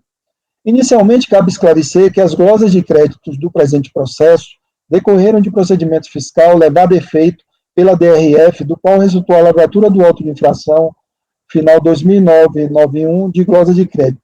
O referido auto de infração, também de minha relatoria, será julgado nessa mesma sessão de julgamento. Foi o que a gente julgou, né? Só que ele trata só da glosa de crédito de energia elétrica e depreciação. No processo sob análise, a empresa pleiteia o ressarcimento de PIS não cumulativo, mercado interno, segundo trimestre, no valor de R$ 37.278,96. Constata-se que na DACOM do período, a empresa declarou apenas créditos relativos a despesas com energia elétrica e encargo de depreciação de bens do ativo imobilizado, no valor de R$ 2.327,51.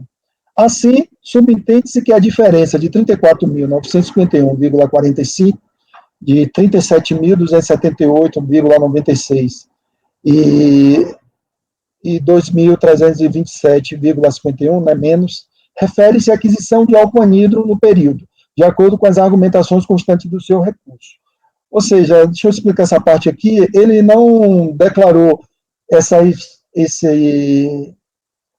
esses custos, despesas do álcool anidro, esses créditos de álcool anidro na DACOM, ele declarou somente a energia elétrica e depreciação.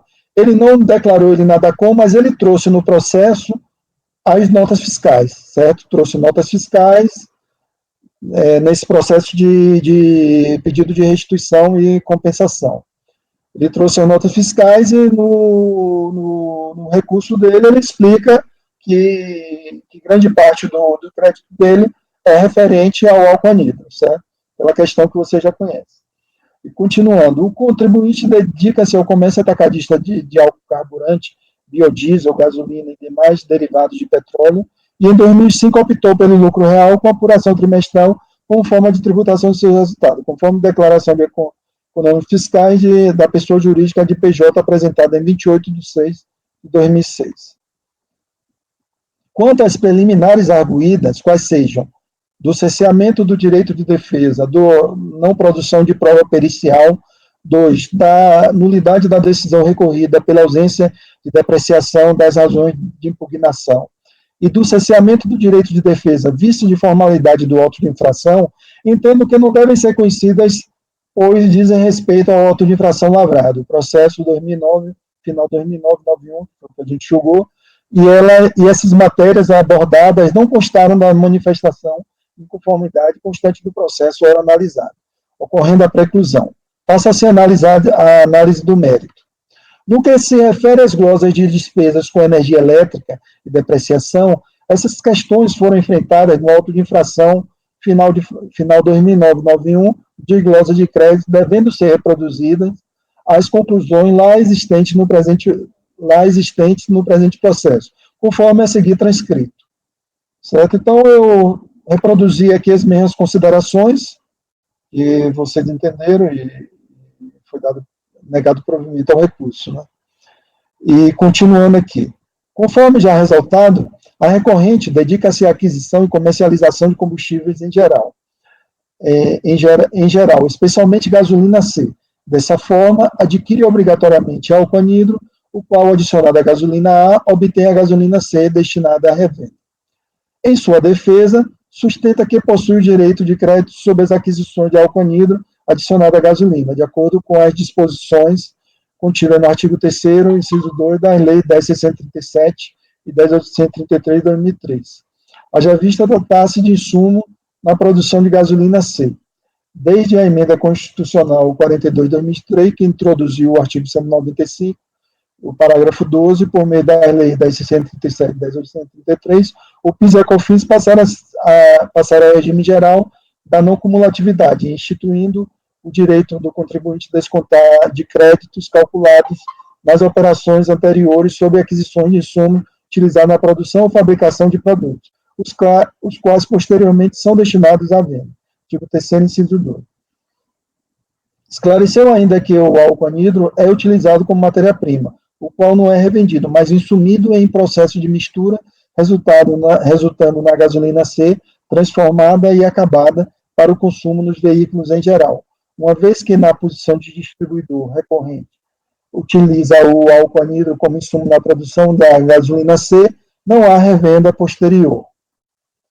Assim, além do álcool anidro ser matéria-prima intermediária na produção da gasolina C, passou... Só um minutinho, pessoal, que eu vou tirar aqui um barulho que está fazendo, está incomodando. Só um minutinho. Saindo no meu relógio. Assim, além de álcool anidro ser matéria-prima intermediária na produção da gasolina C, passou a sofrer incidência não cumulativa após as alterações promovidas pela Lei 10.865 de 2004, ao artigo 1º e parágrafo 3º, inciso 4, daquelas leis originais citadas.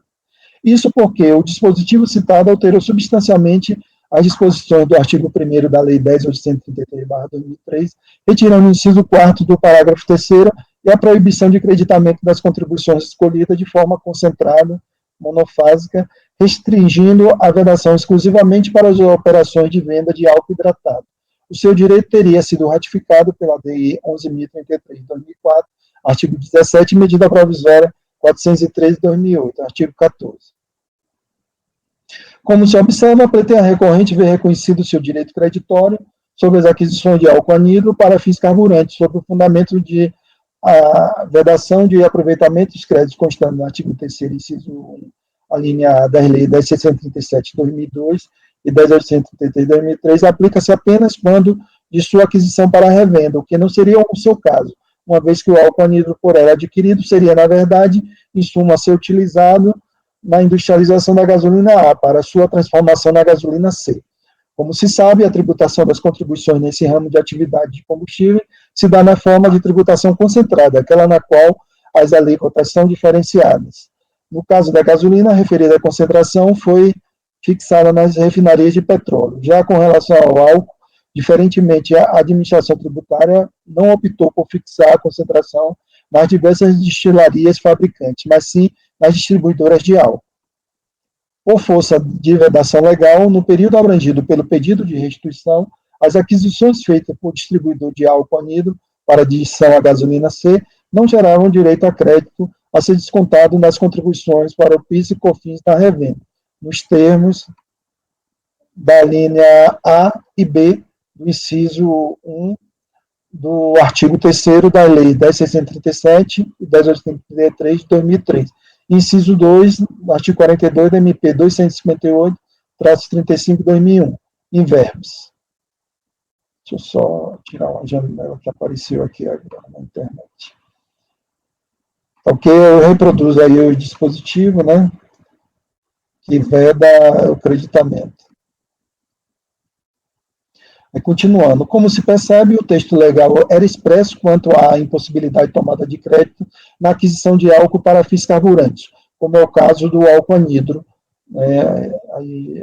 na revenda de produtos sujeito à tributação concentrada. Né. Aqui eu coloco uma observação aqui de álcool anidro, nota de rodapé. Diferentemente do afirmado pela empresa em sua defesa, o álcool anidro tem sim fins carburantes, diferenciando-se do hidratado apenas pela adição da água ao último. Prova disso é o texto do inciso 2 do artigo 42 acima transcrito, que trata do álcool para fins carburantes quando adicionado à gasolina, considerando-se que o álcool hidratado não é adicionado à gasolina, por óbvio, o dispositivo refere-se ao álcool anidro, ok? Só para esclarecer que o álcool anidro é um álcool para fins carburantes. Posteriormente, a partir de 1º de outubro de 2008, com a revogação do digitado dispositivo pelo artigo 7º da Lei 11.727 de 2008, puderam distribuidoras que adquirem álcool anidro para adição à gasolina de outro distribuidor descontar créditos relativos à contribuição para o PIS e para a COFINS apuradas pelo regime não cumulativo na revenda, em relação ao produto adquirido. Entendo também que, na situação colocada, o álcool anidro não pode ser tratado como insumo como que é recorrente.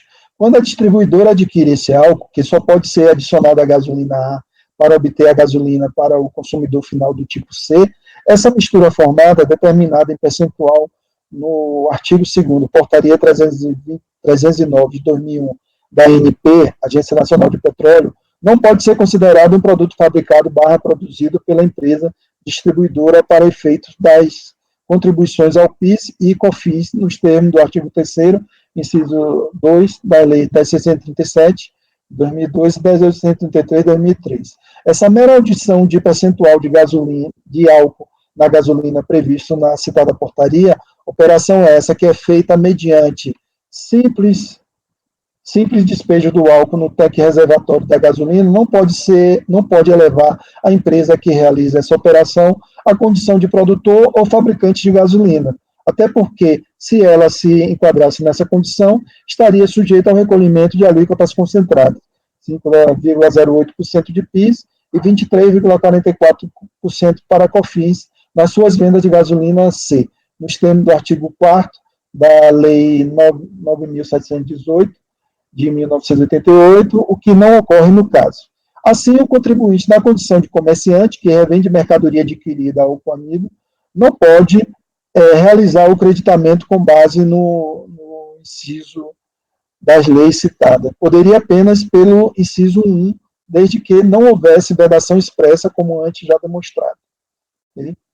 E ainda que, em tese, se pudesse cogitar do referido produto álcool anidro ser considerado insumo, restaria ainda outro impedimento de creditamento, haja vista que, no período, o referido produto foi adquirido com alíquota zero, como antes indicado, incorrendo também na situação de vedação prevista no parágrafo 2º do artigo 3º da Lei 10.637 de 2002 e 10.833 de 2003.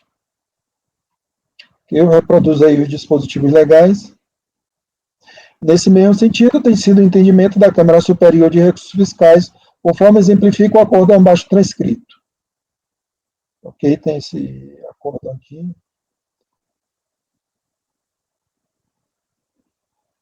E não considera o álcool anidro insumo. Então, okay? Então, seguindo. Cabe frisar ainda que, em recente julgado, esta turma julgadora manteve esse mesmo entendimento por voto de qualidade no acordo número tal de relatoria do ilustre conselheiro Rodrigo Mineiro Fernandes, assim emendado. Então, já decidimos essa questão. Eu estou lendo essa parte assim, essa parte toda de novo, porque os conselheiros Marcos e Paulo não conhecem meu voto, né? Então, eu achei necessário a releitura. A recorrente alega ainda que o artigo 17 da Lei 11.033 de 2004 ratificou seu entendimento permitindo a manutenção dos créditos vinculados às saídas efetuadas com suspensão, isenção, alíquota zero ou não incidência. Eis o conteúdo do dispositivo. Entendo que o dispositivo da Lei 10.637 de 2002, contribuição para o PIS, PASEP, e 10.833, COFINS, de vedação à apropriação de crédito no presente caso, não foi alterada de forma tácita pela Lei 11.033/2004. Isso porque o artigo 17 da referida lei trata de manutenção de créditos existentes e não de criação de créditos novos. A Lei 11.033/2004 foi resultante da conversão da medida provisória 206/2004, vigente a partir de 9 de 8 de 2004, que em seu artigo 16 dispôs originalmente sobre o mesmo conteúdo do artigo 17 da Lei 11.033 de 2004, já anteriormente reproduzido. Observa-se na exposição de motivo da MP 111/2004, explicitação quanto à natureza declaratória do dispositivo em comento, restando evidente que ele não possui qualquer natureza constitutiva, né? A disposição do artigo 16 visa esclarecer dúvidas relativas à interpretação da legislação, da contribuição para o PIS e da COFINS. Certo? Assim, confirmando o já afirmado anteriormente, o artigo 17 da Lei 11.033 de 2004 não traz nenhuma hipótese nova de creditamento, mas apenas esclarece que os créditos já previstos em lei serão mantidos nas vendas efetuadas com suspensão, isenção, alíquota zero, ou não incidência da contribuição para o PIS/PASEP e da COFINS. Tal dispositivo apresenta claramente o caráter explicativo e não derrogador, como entende a recorrente. Nesse sentido, se existe vedação legal expressa para apuração de apropriação de crédito na revenda de álcool para fins carburantes, logicamente não existe crédito a ser mantido. Além do mais, o referido dispositivo se caracteriza como uma regra geral que não tem o poder de revogar dispositivo de norma especial, tal como se caracterizam aqueles presentes na Lei 10.833 de 2003 e 10.637 de 2002. Dessa forma, concluo que ainda existe fundamento legal para o creditamento das contribuições sobre a aquisição de álcool anidro pela distribuidora dos combustíveis, não havendo qualquer reparo a ser feito no despacho decisório e no acordo recorrido que o ratificou. Por fim, o pedido de diligência deve ser indeferido, haja vista que já constam nos autos elementos suficientes a fim de se decidir a respeito da questão de mérito posta quanto à natureza das aquisições de álcool anidro na sistemática de tributação das contribuições ao PIS e à COFINS. Diante do exposto, voto no sentido de conhecer parcialmente do recurso voluntário e na parte conhecida negar e provimento. É como voto. Alguma dúvida? Não? Ok, vamos ao voto. Conselheiro Silvio Renan. A Maísa acho que queria falar, presidente. Você queria falar, Maísa? Não, eu queria... Desculpa, Maísa. Na verdade, eu queria jogar a palavra para a Thaís, para ver se ela quer falar o voto dela, porque a gente tinha, até para o Paulo e o Marco saberem, né? Tudo bem, então. Pode falar. Que era por unanimidade de votos anteriormente, né? E até eu não participei desse julgamento, foi em setembro que houve essa mudança da posição, que o Mineiro trouxe um novo entendimento, aí a gente tinha um voto, a Thaís que trazia, assim, Thaís, você quer falar ou... O entendimento anterior da turma, isso foi um julgado teve, acho que um julgado em 2018, da relatoria do conselheiro Diego, na época, em 2019, da minha relatoria, que basicamente entende de que não é revenda, né, assim, e lembrando que a gente está falando aqui de PIS/COFINS, então não tem problema ser indústria ou não ser indústria, né, industrialização, é processo produtivo, tá? Então, qual que é o processo produtivo dessas empresas? É pegar o álcool anidro e misturar com gasolina, é isso, né?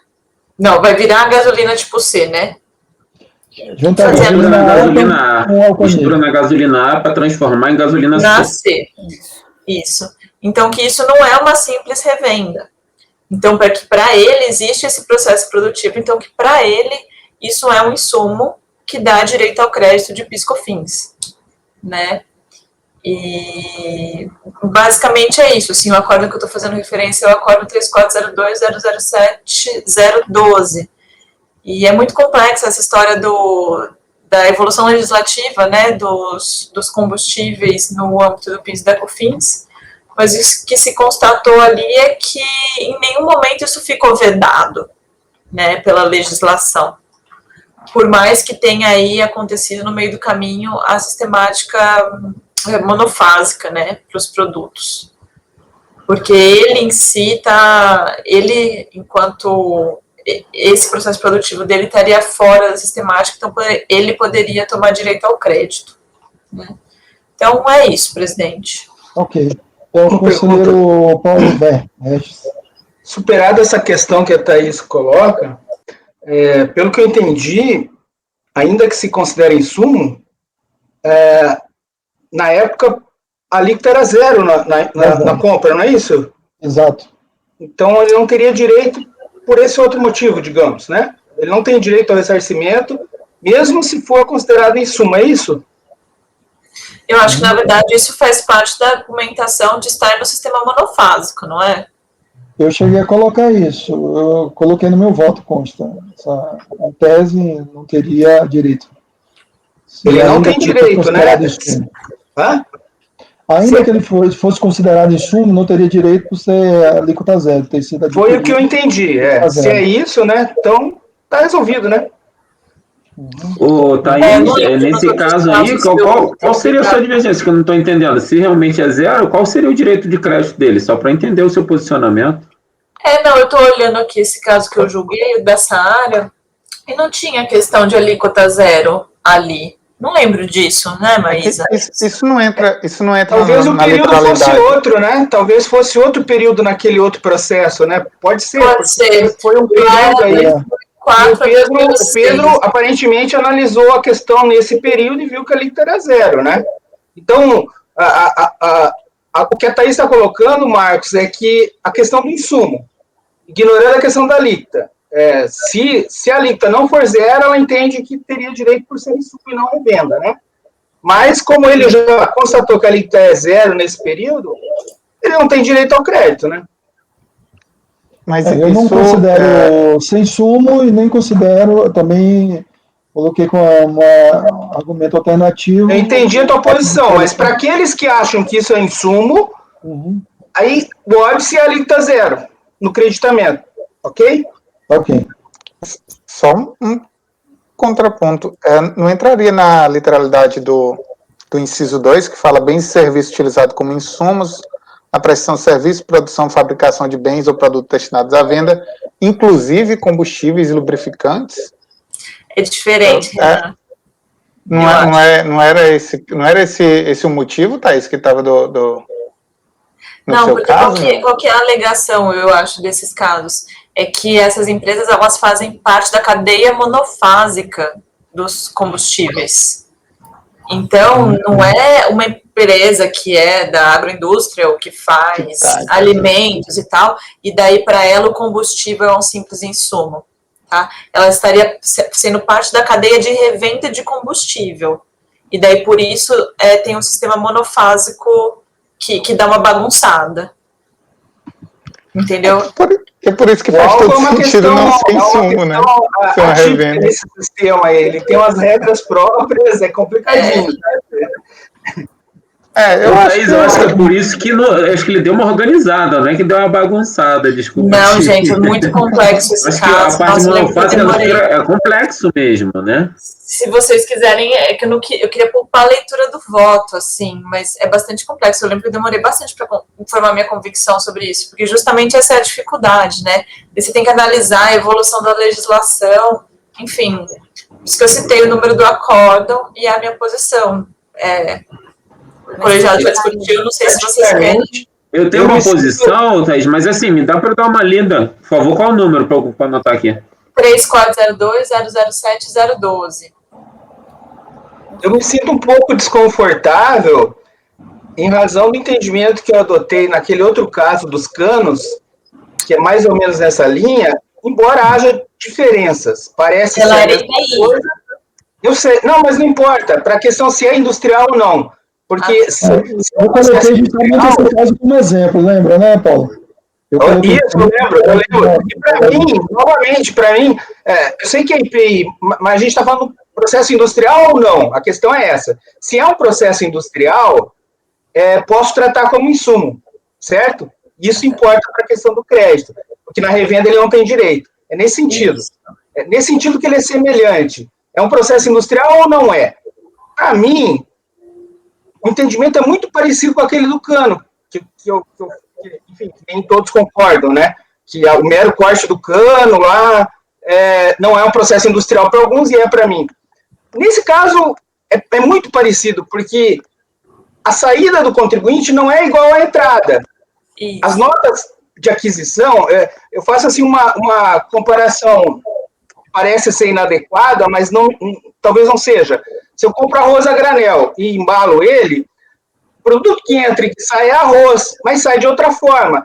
Então, claro que nesse caso não resta dúvida de que é um processo de industrialização, beneficiamento. No caso do cano, eu pensei dessa forma, porque afinal de contas, quando ele corta o cano, o cliente dele não quer aquele cano de 20 metros, ele quer um cano de 1 metro. Então, quando eu corto o cano, eu estou aperfeiçoando para o consumo. Nesse sentido, eu acho que é um processo de industrialização.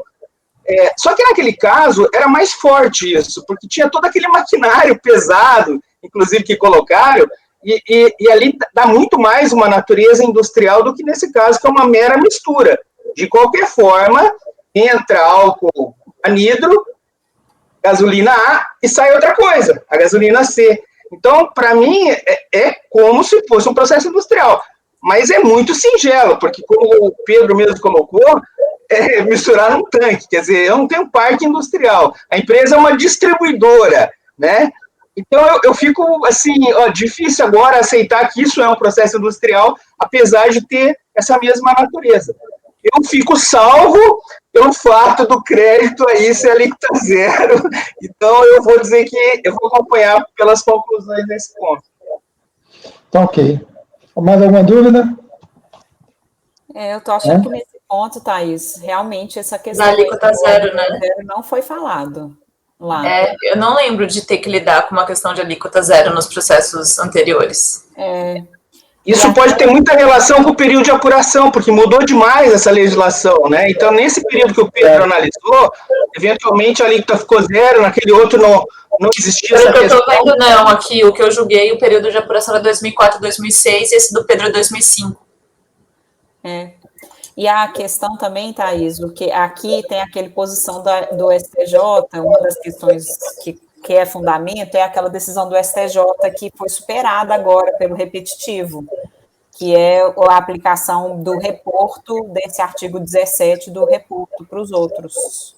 Tem que tomar um pouco de cuidado, eu acho, porque os contribuintes faziam essa alegação um pouco de todo jeito nesses processos de PIS/COFINS, assim, tem que ver qual que realmente ela vai fazer diferença.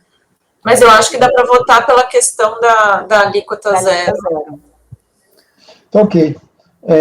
Conselheiro Silvio Renato, como vota?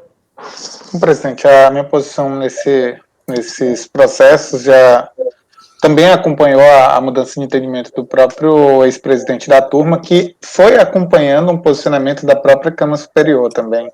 E naquela época eu fiz essa mudança justamente acompanhando o entendimento exposto pelo relator, por isso eu acompanho. Ok. Conselheira Maísa, como vota? Bom, presidente, eu vou acompanhar pelas conclusões, considerando essa questão da alíquota zero e, eventualmente, até o reflexo do julgamento do STJ aqui nesse caso específico, já que um dos precedentes que tem fundamento lá é garantir a tomada de crédito para as empresas como se fosse um reporto do artigo 17, então eu vou acompanhar pelas conclusões. Ok. Conselheiro Marcos Roberto, como vota? Eu acompanho integralmente o relator. Ok. Conselheira Cíntia Helena, como vota? Eu acompanho integralmente a relatora. E conselheiro Paulo Regis, como vota? Acompanho pelas conclusões. Ok. Conselheira Renata Bilim, como vota? Pelas conclusões, assim como a Maísa colocou, penso igualzinho. Ok. Conselheira Thaís de Laurentiis, como vota? Mantenho o meu posicionamento anterior e acompanho pelas conclusões, presidente, conforme colocado pela conselheira Maísa. Ok. Então ficou mais. Acordo dos membros do colegiado por unanimidade de votos em negar provimento a recurso voluntário. As conselheiras Maísa... os conselheiros, né, porque o Paulo está no meio. Os conselheiros Maísa, Paulo, Renata e Thaís acompanharam o relator pelas conclusões. Deixa eu só confirmar aqui que eu acho que esse resultado se aplica a todos os demais.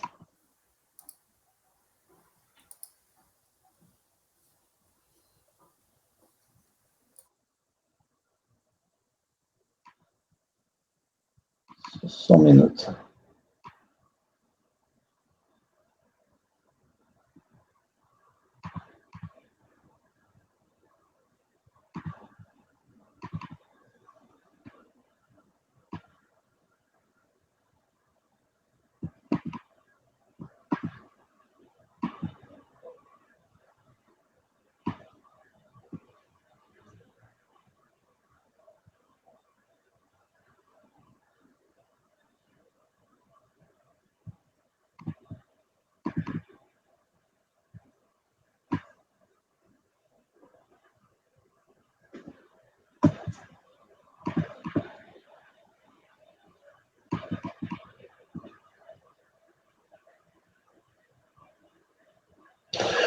Esse resultado se aplica aos demais, só muda o tributo e o período, certo? Então, o auto de infração só foi o primeiro mesmo que a gente votou, ok? Então, se aplica todos os outros. Podemos fazer um intervalo agora, presidente, ou não? 10 minutos? Pode ser. Vocês querem intervalo? 10 minutos? Pode ser? Ou não? E a gente pega... a pauta, presidente. Se Eu sugiro 5. Estritamente 5. Rapidinho. 5? 5 minutos? Então, vamos... 5 minutos, então. Ok? Pegar uma água.